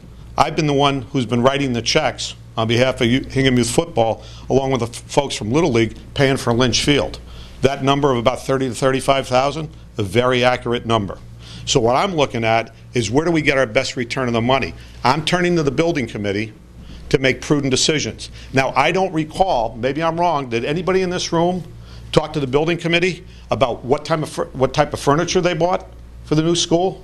What the shelving was constructed of, or anything like that? No, because we charge them with making prudent decisions, and it's very prudent to put in an artificial turf field, get all the pricing, study it all out, find the best way to do it. I think this process and hearing is great. One other point I'd like to make, and Ray and I have had this discussion, I've had discussions with other people.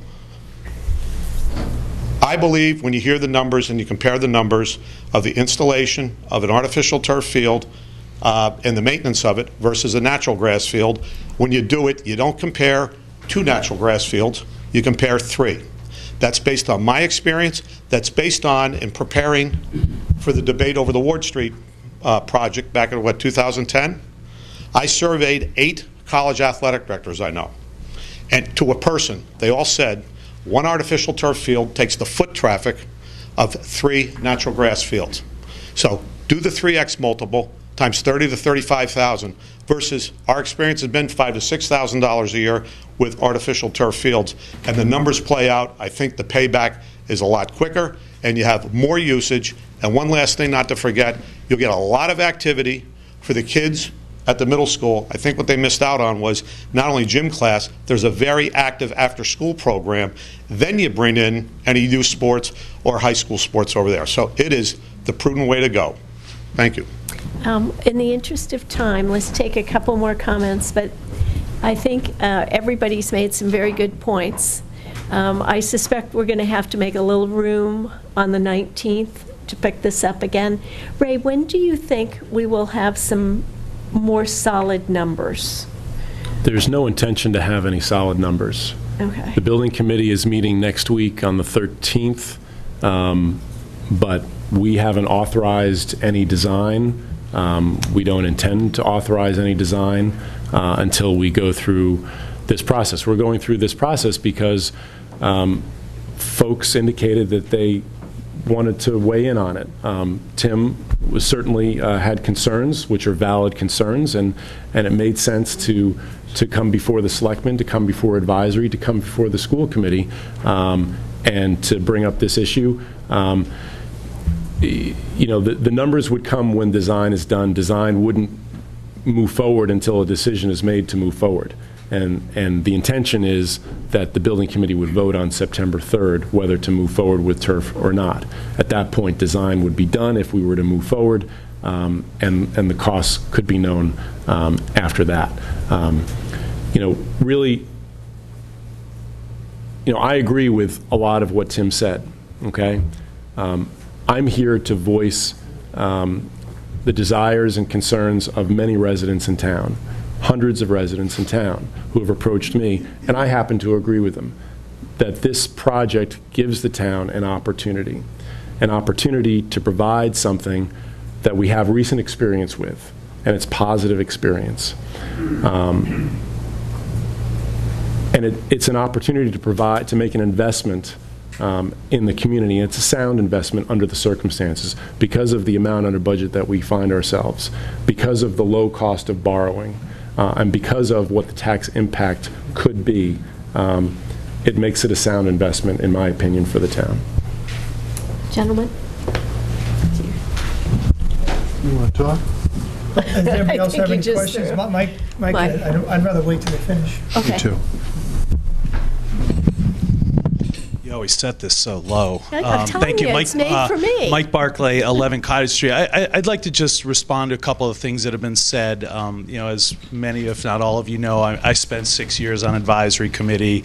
That's an appointed committee. I mean, I always viewed myself as a steward of the taxpayers' dollars. And, when Tim said that he didn't think that his committee, an appointed committee, should have the mandate to have discretion, the advisory committee is a 15-person body that's appointed that has discretion over a $90+ million budget. And the thing I want to the point I want to drive home to people is that I think Hingham's very, very fortunate in that the people that step up and volunteer for committees are smart, they're hardworking, and thoughtful. And so for anybody out there who's watching or listening, I think you should have great confidence in the decision makers that are put in these places. And again, they're appointed by elected officials. And so I think that's a real important point that people need to keep in mind. As for this project, the fact that we're talking about the fields now makes perfect sense. This was approved almost 3 years ago. It was a huge project. I have great respect for the members of the school building committee. I actually sat with them for 2 years as they went through the East School as the liaison from the advisory committee. And it makes perfect sense that at the beginning of this project, the fields weren't part of the focus. When you think about going down the checklist of what's important in this project, the fields wouldn't have been at the top of the list. And so now that we're getting to the end and it's coming into focus, looking at the fields is important. And I don't think we should necessarily be bound by what was decided a couple of years ago, because if we did that, I guess we'd be building a 60-80 baseball field, which is a baseball field that doesn't work for any level of baseball play. And my point is that, I think good project management dictates that as you go through the project, you learn things, and then you have the temerity to apply what you've learned to the project. And we had a long, lengthy debate on the high school fields and agreed that turf was the best option. And we're applying that type of learning to this big project. And I don't think anybody should forget that this is an investment in our infrastructure. And you can go to any junior high or high school in this country and you're going to see a fields complex. And fields, I would never say they're more important than what goes on inside in the classroom, but they are part of a junior high or a high school. And so it is an important thing to consider. We're trying to, I told Ray that I would try to help frame out some numbers, because I know, the numbers that get thrown around, everybody focuses on the upfront costs, and there's a number thrown out for turf, but, we haven't been able to see what the cost is for the grass. And if you need an irrigation system, you need to dig a well, you need to, just the cost of installation of the grass, never mind the time you need to let it sit, there are costs there too. And if the 35,000 type annual maintenance number is a correct number and you back out the 8 or so that is for the turf, you're talking about $400,000 of operating savings over a 15-year life. And again, it's hard to get at all of these numbers because they're buried deep in different budgets. We're trying to work with Jay McGrail to get some good numbers, but I just think it's really important that people realize that yes, there's an upfront cost for the turf. turf, there's an upfront cost for the grass, and then there's the ongoing savings. And those savings are substantial. And I think that the building committee should have the confidence in themselves to make a decision like this, because it is what they were tasked to do. So thank you for your time. Let's take one or two other comments, and then we really... Irma, could I just real quickly, just one point that Mike made I think is important, in that the building committee didn't really focus too much on the fields aspect of this project early in the design. We did focus on it to some extent. We value engineered out basketball courts. We value engineered out or eliminated from the project a field toilet that we had talked about. We did include a baseball field. And I've told Tim this in just the past week, but the other building committee members don't know this yet because it was recently just came to light. The baseball field that's designed for this is what the architect always referred to as a pony league baseball field. In years, we never questioned what a pony league baseball field is. And frankly, I coach baseball, and I didn't know what it was. I had to look it up because it's not a current term. It's a generational term that's not really used much these days or in this area. But it's a field that does not accommodate any team that Hingham has that plays baseball. Not high school, not any middle school age, Little League or Babe Ruth, no team, not softball even. It's a field that has a 60-foot mound and 80 feet between the bases. So regardless of whether we move forward with turf or not, we're going to have to do something to address, I think, the baseball field that's designed for really no one to use appropriately. Thank you. You had a comment. Come on up.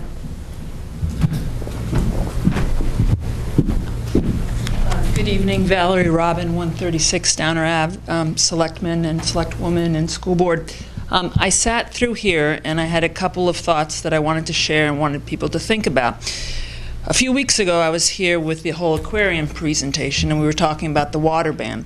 So now, this wasn't really mentioned, that there is a real cost. We're talking about irrigation with a grass field, and we have the opportunity now to move to a turf field. So that goes to the prudent decision, and that you put that in the plus column. As a taxpayer, I voted and I empowered $60+ million to build the middle school basically per the warrant. It always included fields. We're right. I didn't complain when you depict what kind of furniture. I didn't complain with change order number 9, change order number 10. I didn't complain about any of those changes. I am going to complain when someone tells me it's about $7 to get a turf field, and then we're going to put this off potentially, and I can, as sure as I'm standing here, no one's going to tell me 2 years from now that a turf field at either the middle school, Ward Street, I don't care where in Hingham, is going to cost me $7. That comes down to a prudent decision. In terms of what I empowered the school board, I looked to legal counsel, what they said. I believe it's within the warrant. In the interest of full disclosure, I am an attorney, but I'm not giving you a legal opinion. But you have town council. If it's in the warrant, what we're really talking about is what makes sense from an economic point of view. We don't have to recreate what makes sense in terms of whether turf field over grass field, because we seem like everybody agrees. The question is the school board, are the selectmen, and if I recall, the warrant was very specific. It said it was going to go through also the selectmen.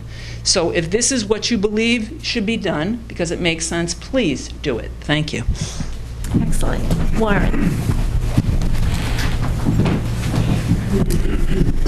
Thank you, the school committee and also the building committee. I'm Warren Palacier, 147 Main Street. I'd like to again reiterate a lot of things that have just been said, because I do agree that the building committee has been just done a tremendous job through this process. We support you, and we also admit that you have a certain amount of our trust in our value systems that you bring forward. And we hope that you look at this field project just as it is, and not as what it was 3 years ago. Because if you dig a hole in the ground and that becomes a grass field, I think you've misused our taxpayers' money. We've seen it happen with all the other turf grass fields that we've had in town. We know that the cost differential will pay itself off within 15 years. It is an opportunity, as the lady previous to me just said, to make sure that we take advantage of the situation that we have right now, because we are going to build something. So let's take a look at it and build it correctly. Irma, to your earlier question about what happened in April, we took our teams out of town. We spent money on fields, renting fields out of town for practices on bright blue sunny days because the fields were unplayable. That's what happens. That's the field structure that we have right now. And I've been in front of the school committee before when they've been challenged by many different committees, including advisory, and rightly so, to say, well, what happens with the maintenance of these? How did the high school get in that shape in the first place? How come you didn't take care of that field? Well, the field was not built correctly in the first place. As we all know, that the high school track was 3 feet higher at one end than the other end. We also know that the high school football field is about 1/2 foot higher at one end than the other end. So a lot of things weren't done correctly originally. We also know that when it comes to building a turf field, that we actually do know how to do it, and it worked perfectly this year around. So I strongly encourage you to use your good senses. I think you are reaching out to the public now. That's what we're doing right now. You're reaching out to elected officials here, as well as the school committee, to gain their empowerment in their decisions as well. So, again, I look forward to moving this project forward. Thank you. Thank you. I just want to thank everybody, Ray and Ted, for your presentations, the committee especially. Mr. Collins, I know we really don't know each other well, but I was very impressed by your sincerity about what your concerns were, and I actually had some similar thoughts to Mike Barkley, but since he was on advisory, I felt better that he said it than I did. But I feel fairly comfortable that people that dedicate themselves, like yourself, and the members of the committee, to this charge are very capable, and the town has their trust. You were given that that authority, as far as I can see, and I've heard nothing to the contrary. And I think that you guys are up to the task, and I don't know what the vote would be when you're going to vote, but to me it comes down to a couple things. We've been through this debate in a sense before, and when the opponents of the turf field at the high school came out near the end and said that is the best course, and not only maybe practically but also economically. And I look at our graphs and I listen to the information, and it would be, in my opinion, a mistake not to put a turf field at the middle school, because it just doesn't make sense economically or practically. I think we've had this discussion, we've had the pros and cons, we know what the advantages are to a turf, and we know what the disadvantages are of the grass field. So it's not as if we're looking to spend money without any consideration at all. We've gone out of our way as a town, and I commend the selectmen in the town meeting for affording tax relief along the way to offset certain costs. So this has been a very balanced approach, as far as I can see, over the last several years.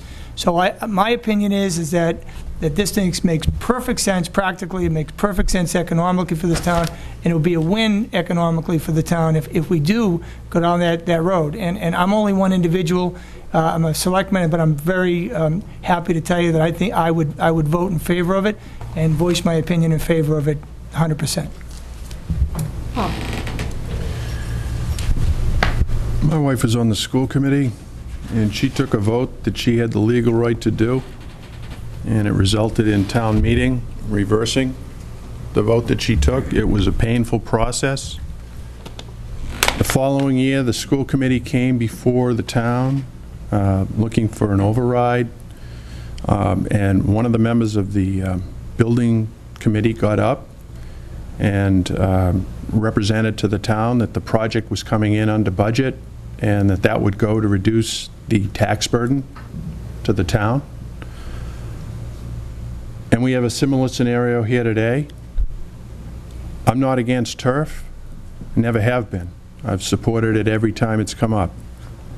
But what I'm hearing from Mr. Collins is we've got a conceptual plan, uncertain money, on an uncertain site, and I think to go ahead on that basis without knowing the full cost, I can't believe Mike Barkley would sign on to something like that in his capacity as an advisory committee member. I think that more needs to be done here, a lot more. And we have 36 fields in town, various locations. Is this the ideal location for a turf field? I agree with the concept of turf in respect that it takes the pressure off the natural fields. Is this the best place for a turf field to go? That's far from clear, very far from clear. I think that more needs to be done here, and I'm not sure what the split on the building committee here is, but I've just listened to a gentleman who's been on the building committee since 2006. That's 8 years. That's what, 2 schools? If the school committee, school department has plans for future renovations of the existing schools, they need to maintain the credibility and trust with the taxpayer. And that's a very, very special relationship. And I just would not want to see us backslide to the place we were in 2009. I just don't want to see that happen. So I think a lot more needs to be done here. A for effort. Congratulations for getting this thing in on time. You've got some real expertise developing these municipal buildings, but there's questions here, and we disagree agreeably. True. Okay. Well, and I'm going to come down with Paul, Paul Cannon, I know, with Paul. Alone again. I should leave it at that. I'm looking at this strictly from the best economic picture for the town. The grass fields we have take a lot of water, and you all sat through with us the aquarium presentation. We're going to go through a series of bans every year during the summer till we figure out this water problem. That's a piece of it. We need more fields. It's unfortunate we didn't have the wherewithal to do the master plan for fields. I'm confident the middle school would have come up as a place to put a turf field. And Tim, I think your committee has done yeoman's work. I really do. The middle school, from what we've seen, is beautiful. Your work on all the building committees is much appreciated. You do have the mandate to do this. To Paul Healy's point, he is correct. A lot more needs to be done.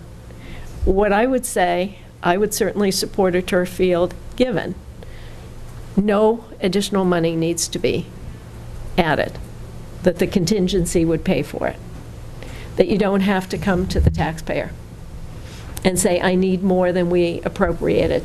I wouldn't even consider supporting something like that. We got that on tape. Did everybody hear it? I wouldn't.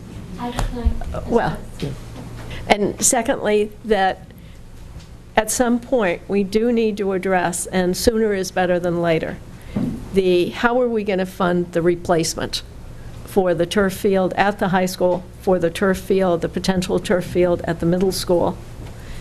We don't have funds, and this is going to be a large chunk of money we're going to need. But over the life of this, I see this as actually saving the town money.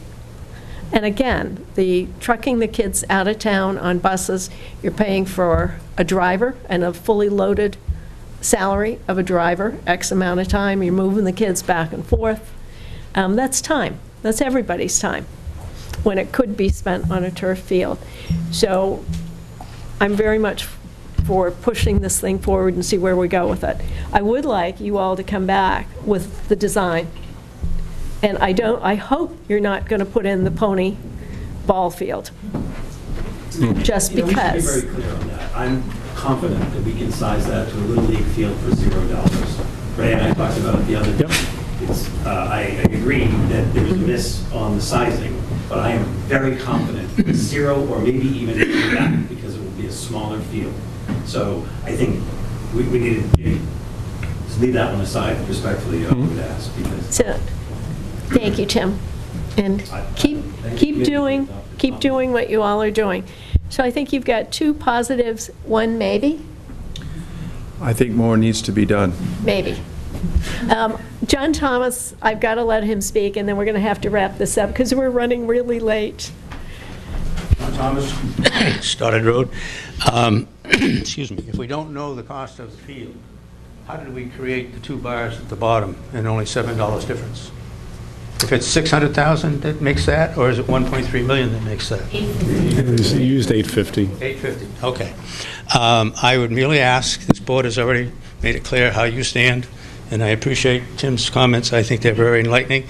I would like to know. I haven't heard anything from anybody on the advisory board, which I really would have liked to have tonight. But I hope we have a public knowledge of your vote, the building committee's vote, and the advisory board's vote. All public, all out in front before this is decided. That's all I ask. Madam Chairman, if I could just say, so we've scheduled a series of meetings. The advisory committee is meeting on August 12th, and that meeting will be televised on the 2nd floor of this building. Maybe what we'll do, we'll post, if it's all right with Mary Power, and I saw her in here somewhere. Where are you hiding? Sure. Up there. We'll post a selectmen's meeting for any of us that can attend. Would that be okay with you, just as observers?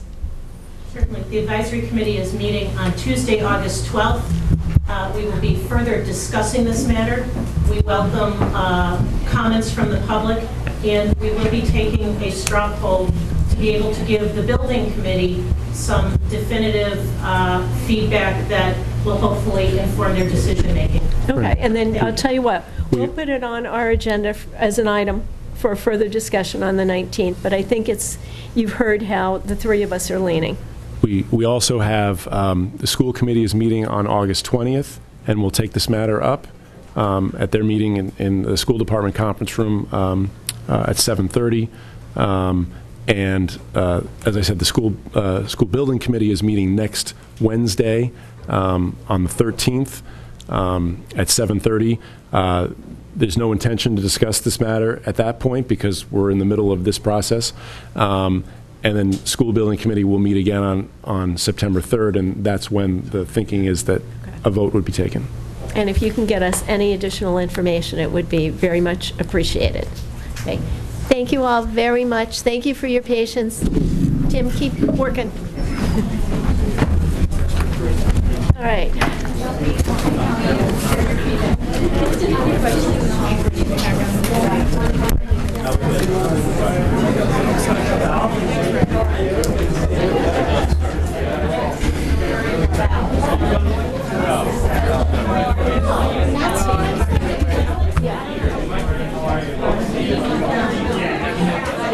Let's put him in the front row.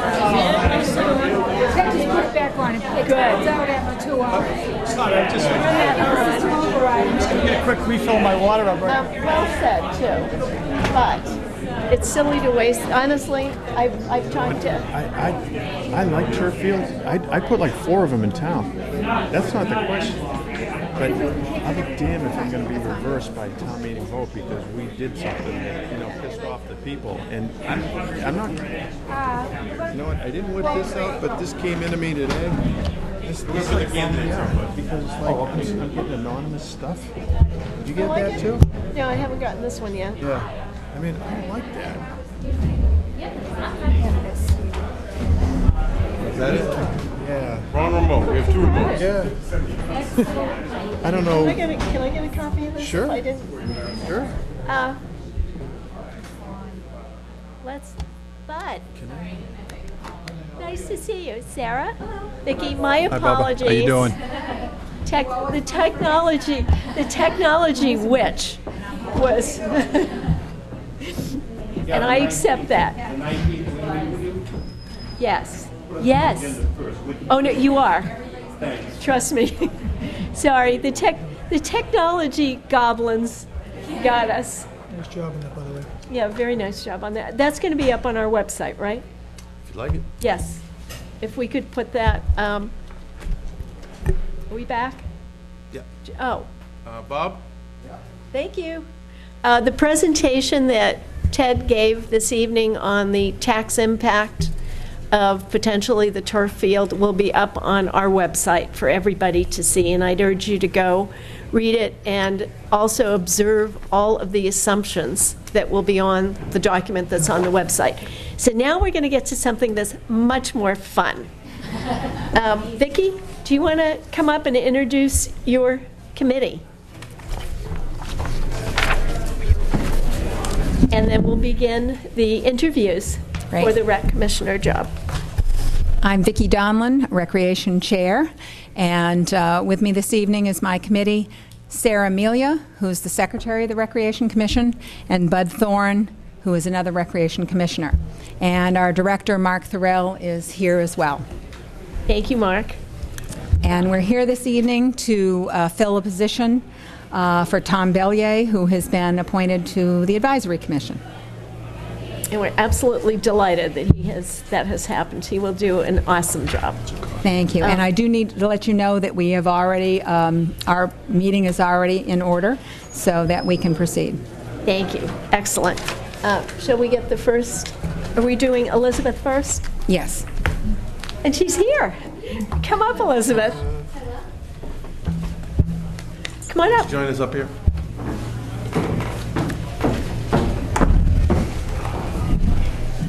Liz, welcome, and if you would introduce yourself to the audience, tell us a little bit about yourself, and then why you'd like to become a commissioner on the Recreation Commission. Sure. I'm Liz Klein. Thank you so much for having me. I'm honored to be considered.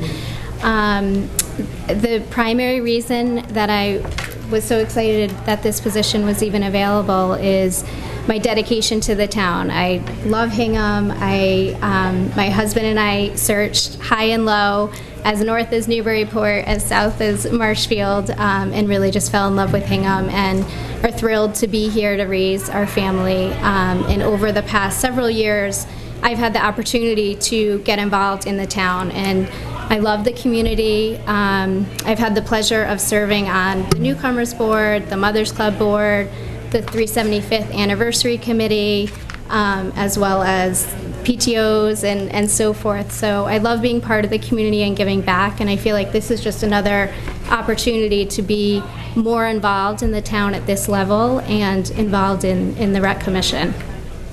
And I think congratulations are in order that Liz has been named the Executive Director for the Hingham Merchants Association. Yes, thank you. Yes, so as of August 1st, and again, that seemed like a great opportunity to be involved in a different way. I was always struck by the downtown and think that's such a unique aspect of Hingham. So I'm thrilled to be involved and add value there to make it such a vibrant, critical piece of Hingham. And for different reasons, I think the Rec Commission kind of falls in that category as well. It's such a critical part to the town. Looking at all the different programming for the different demographics, different age groups. I think, a way to really listen to people's feedback, figure out what the needs and wants are of the town in terms of recreation and health and wellness at all age groups, and really be inclusive of all residents is something that I'd like to be involved with. Super. I'll open it to questions from everybody. You two want to start? You know what? I'd like to hear from the Rec Commission. See what. No, you're being interviewed. One of the questions I have, Liz, is, as you know, this is filling a seat, and this is the seat that will come up at the end of May, so that for election. Are you interested, and do you see yourself in being prepared to run for this office? I'm definitely interested. I think this is a great way to understand the process, kind of the inner workings of what's happening, and being exposed to it for this year to really even better prepare me to run a campaign next year. So absolutely, I'm committed to doing that. I'd love to have that opportunity, and think this is a great way to kind of get a jump start on that. So absolutely. Great. Bud, Sarah? Yes, if you are elected or selected, what are your long-term goals even though it's might be 8 months, it could be 8 months and 5 years. What would you like to accomplish on the board? That's a great question. I mean, I'm looking forward to just working with this group, understanding again what are the needs, so hopefully collecting feedback across the town, leveraging the relationships that I already have with different groups, and again, different demographics, so not just for young kids, but citizens of all ages and kind of all needs across the town. And really, hopefully, adding some creative ideas in terms of the programming. I've been really impressed about how the rec seems to be striving for continual improvement, which I think is so important. I know the rec camp has been successful, but I feel like there's always, reevaluating what can we do differently, how can we make this process better. So certainly looking at those processes and how they can be improved. I have, a proven track record of working with people across town in disparate groups to come together and achieve those common goals. So I'm certainly looking forward to that. And, managing budgets and understanding that whole process. And I'd love to see, kind of world-class programs and have the Hingham Rec be recognized for the efficiencies within the town, as well as being really a leader in terms of wellness. I think we're moving in that direction. There are lots of school programs, people more and more involved and interested in that health and wellness and kind of holistic living, and I think that certainly would be a huge benefit to the town and its residents. Yeah. Thank you. Sarah? I did have a question. Yeah, I know you're very involved in a lot of different things in the town, both personally and on a professional level now. Is there anything that you're currently involved in that you think would pose any conflict of interest with working with the Board Commission? I don't. I know we've explored that and tried to be really thorough to make sure we weren't wasting anyone's time, so I certainly appreciate that. But I don't think so. I don't think there's any conflict of interest in terms of professionally. Certainly, as you all know, the HGA is not a town-funded program or a town-run association. And for me personally, I don't see any conflicts in terms of time or commitment. That should only be a few hours a week. There's one monthly meeting, so I don't foresee any conflicts. Thank you. Excellent. Paul? I actually don't have a specific question because the questions have been asked are kind of in the area that I might have asked you, but I do want to make sure that I thank you for your volunteering, because I've never ceased to be amazed the quality of the people that step up to look out for this town. I appreciate it. Thank you. Well, thank you for your service. I know you'll be here a long time tonight, and this is one of many, I'm sure. So, well, thank you. Paul? Ms. Klein, I'd like to thank you as well for stepping up and offering your formidable skill set to the town. I noticed that there's a concentration in the Mothers Club and the school PTO. Would that be an emphasis, the younger kids, with what you want to do on the rec commission, or have you given that any thought? Or I have young children. I have a 5 and a 7-year-old, so that's certainly where my personal focus is, and I'm involved with the South PTO where my son goes to school. So that's certainly where I'm kind of focused personally and most familiar, I would say, but I have been thinking more holistically and kind of trying to be more inclusive across the town. I've had the opportunity of working with Elder Services, for example, through the Mothers Club, preparing the Thanksgiving luncheon, and we did Valentine's to be sent with Meals on Wheels. So there are other things that kind of, on top of mind that I think are important across the town. Younger kids, older kids, even what's happening at the harbor with the paddleboard, I think is such a great asset to the town. Another way to use the resources that we have here. So, and I certainly wouldn't let my 5-year-old on the the paddleboard at this point. But I certainly have been thinking more holistically about that in terms of all residents. So, I'm hopeful that I'll be able to kind of lend that creativity to all different aspects. Thank you very much. From the outside looking in, where you've been, what is the one thing that you would do differently or change about the rec programs? Oh, gosh. That's a good question. Do your kids use the rec programs? They do. We've done the camp, tennis, soccer, the Bunny Breakfast, which was another partnership that I formed through the Mothers Club, which I think has been a great the complement to the town egg hunt. So we had birthday parties, the indoor playground. We've certainly utilized the rec in a lot of different ways. So I don't have a specific issue top of mind. I think there's always some room for improvement. And I think there's an opportunity for visibility. I'm not sure that everyone really understands what the rec has to offer. So that I think there are ways to leverage different media outlets in town, the Journal, social media, Facebook, Twitter. I think there are opportunities there that would certainly lend itself well to just communicating what is there and leveraging what else can be done. Well said.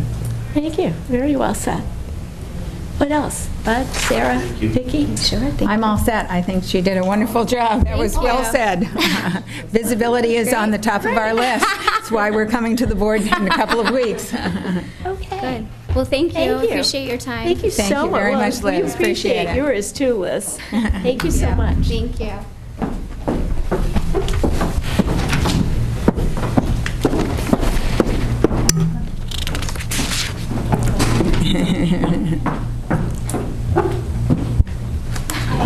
Thank you. Thank you. Come on in and sit down. Here. Right here. You're sitting right here. Do you want to identify yourself? Tell us a little bit about you and why you want to be on the Rec Commission. Okay, I'll get started. Well, thank you for having me tonight. My name is Adrienne Ramsey. I live on North Street. I've been a resident of Hingham for 7 years, I believe. I am the mother of 3 children, the youngest of whom is 4 months. So 3, 3 and under. So it's a busy life. But I think that maybe would start out with why I'm so interested in joining the Recreation Commission Board is because Hingham is such a great place for families to live in. The Recreation Department is a huge part of that.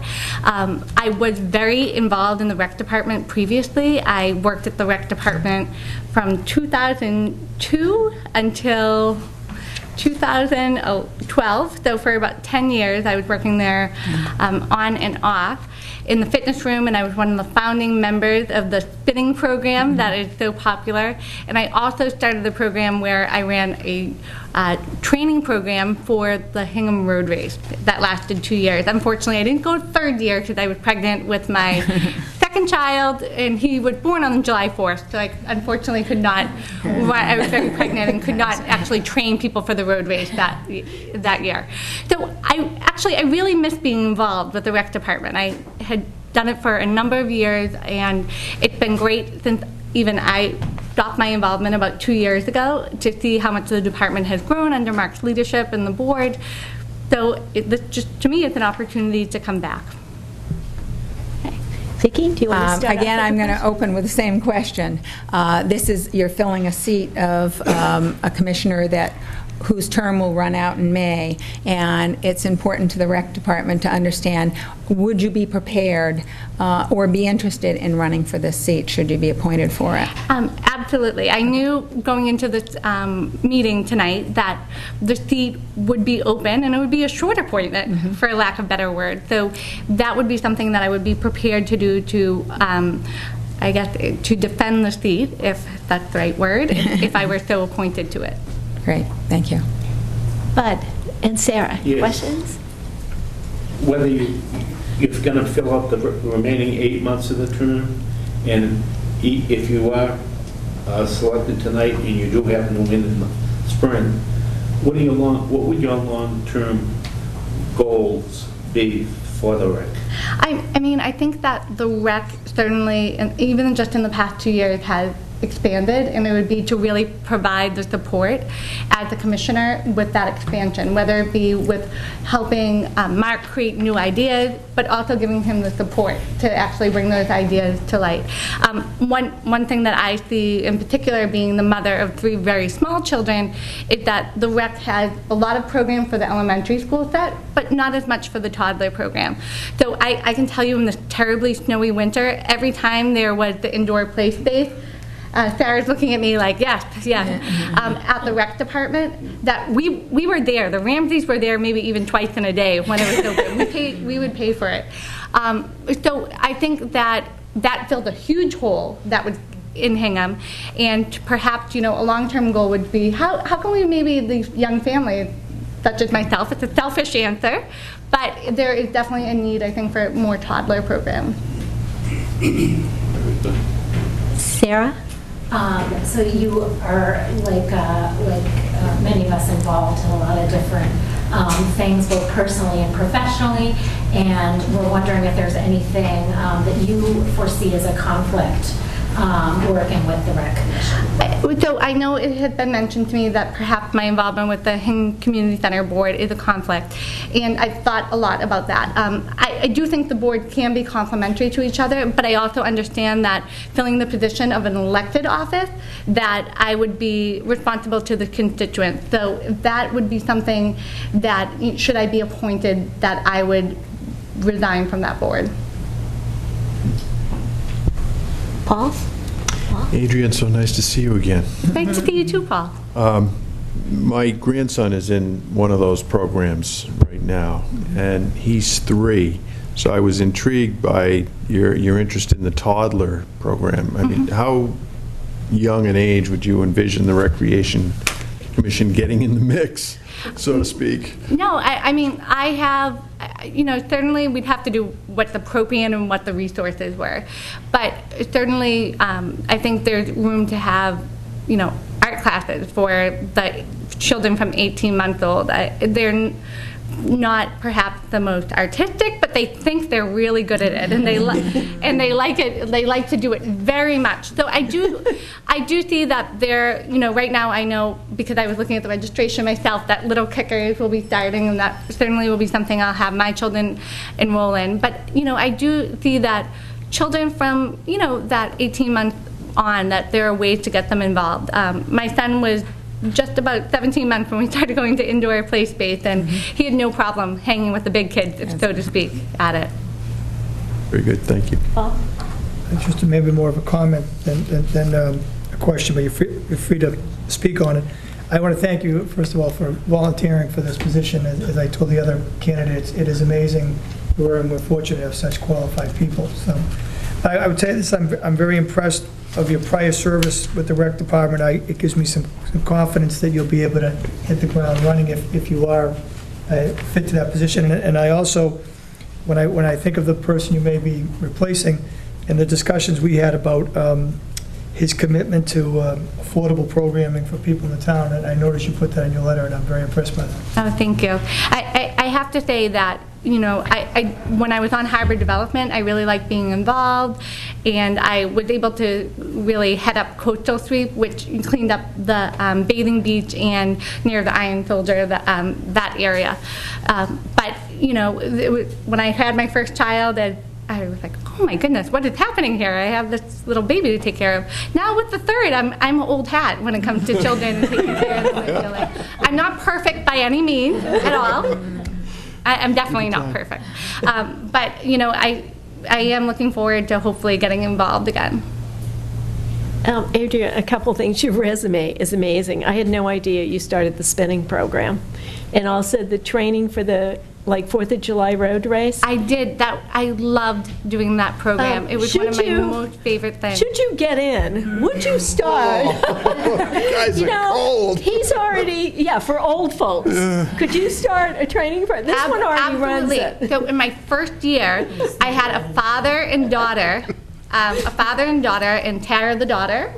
She was probably about 30 at the time, so her father was old enough to be her father, I'll just put it that way, and they were members of my first class. And so, yes, definitely, I could offer you some advice on how to make it across the finish line. But that's There's hope, Paul, for us. Email. Never too late. No, but I mean, that's so great about the road race, is that for many people in Hingham, it is a bucket list, so to speak, item. And so, even being part of the road race, at the end of the road race and seeing people cheering on and how people line the streets, it's such a great day for the community. One other thing, you have a 4-month-old? I do. And when was the last marathon or half marathon that you ran? It was about 10 days ago. Yeah, so. There's a small commitment to fitness in your family? It was. My poor husband was very nervous about me, so with no training, he ran 19 miles of it with me. But if anybody in this room knows my husband, they're not overly shocked by that, but yeah. A little bit. A little bit. Thank you so much for volunteering. I mean, with all the things that you're into and the 3 little creatures under 3, oh my God. But thank you so much. Thank you for having me. Thank you. Oh, jeez. Paul, there's going to be pressure on you. I know, you guys are killing me. Don't listen to them. It's good for you. It's good for you. Vicki, what's your pleasure? Well, you'll have to tell me how we proceed, because I'm not sure how we vote on this. We can either decide to vote later or talk about it a little bit tonight and vote tonight. And well, we'd really appreciate being able to vote tonight.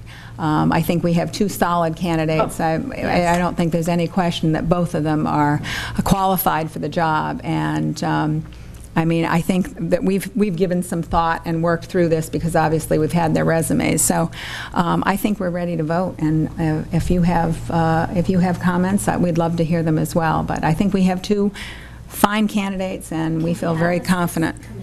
Yeah, that's right.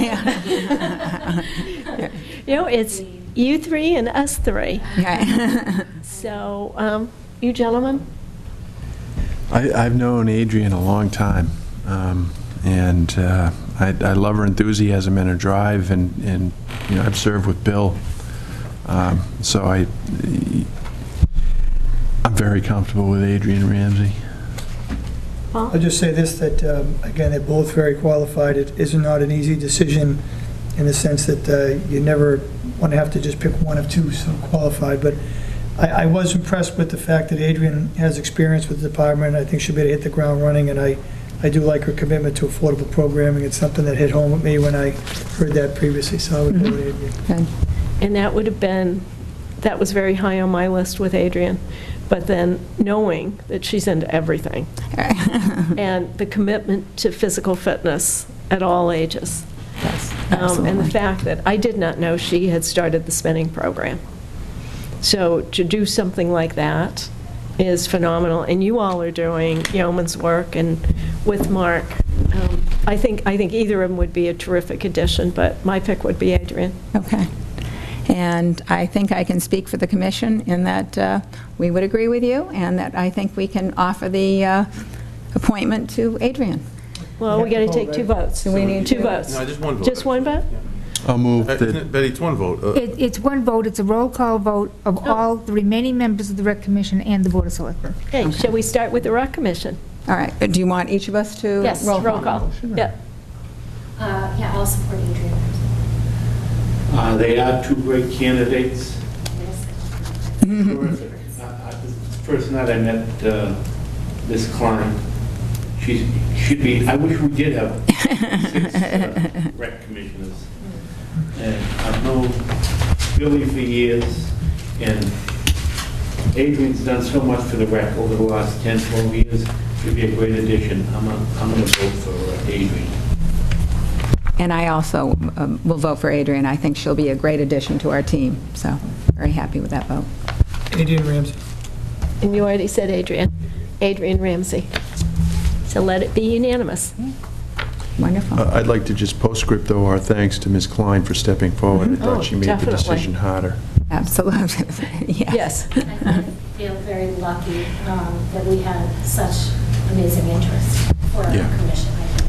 I think it speaks well of the group that I've been a part of for such a short time. I very much enjoyed it. And I was just absolutely thrilled to see two great candidates be so interested. I think Liz Klein is going to add some absolute energy to the Hingham Merchants Association and really kind of kick that into high gear. So I'm looking forward to working with her on that group. So. Yeah, your seniority is just going up now. That's right. You get your own parking space. Oh, yeah. Thank you all very much, and thank you for your patience while we ran over a bit. We appreciate it. So we'll see you on the 19th. The 19th, and we'll see you at, what, 6, is that? Or did you want to say 6:45, somewhere around that? Probably 7. All right, 7-ish. 7 o'clock. If we have any posted grant of locations or whatever, we'll have to do them, but we'll get you. Thank you. We early. appreciate it. You'll be blown away, I promise you. Cool. Thank you very much. We appreciate it. Thank you all very much. Thank you. Peace. There's one other thing I'd like to say before we leave this room.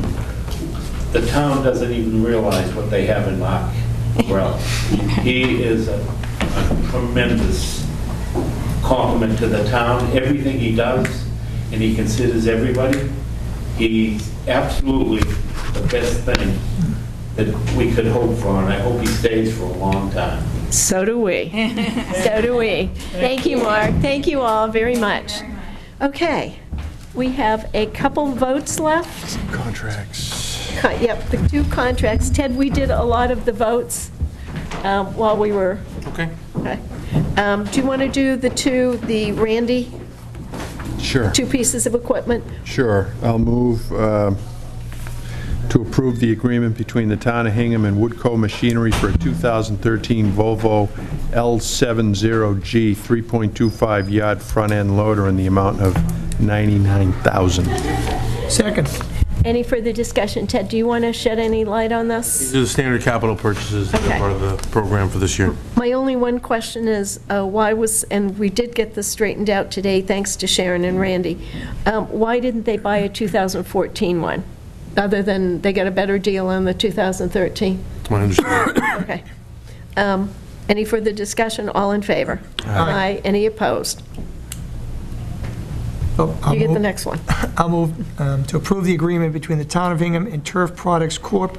for 2014 Ground Master 4010D mower in the amount of $75,363.98. Second. Any further discussion? All in favor? Aye. Any opposed? Okay. Town administrator reports? I have nothing to report that I haven't already updated all of you on. Okay. Anything from 2 Pauls? Nope. South Hingham Working Group met last week. Welcomed a couple of new members, Mr. Seelan and Mr. Lucas. We're continuing to plod along. Plod is an unfair term.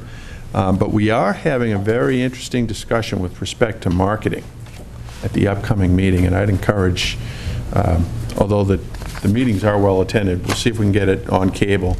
That would be great. We try, but, you know. And we can all attend as long as we don't deliberate. And I could go ahead and have the meeting posted just to cover everybody. I know I'll be there. Are you sure? Although it's on a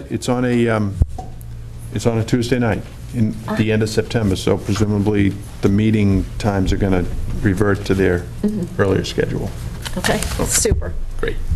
Nothing, anything else? Okay. Make a motion, read the real motion. Recommend the board enter executive session for the purpose of discussing a police personnel matter because discussion of this matter in open session may violate the rights of the individual, and for discussing strategy with regard to real estate negotiations with, number 1, Boston Golf, and number 2, Hingham Mutual, because discussion of these matters in open session could be detrimental to the negotiating position of the town. Aye. Aye. Aye. Okay. Thank you, and we'll see you all the evening of the 19th.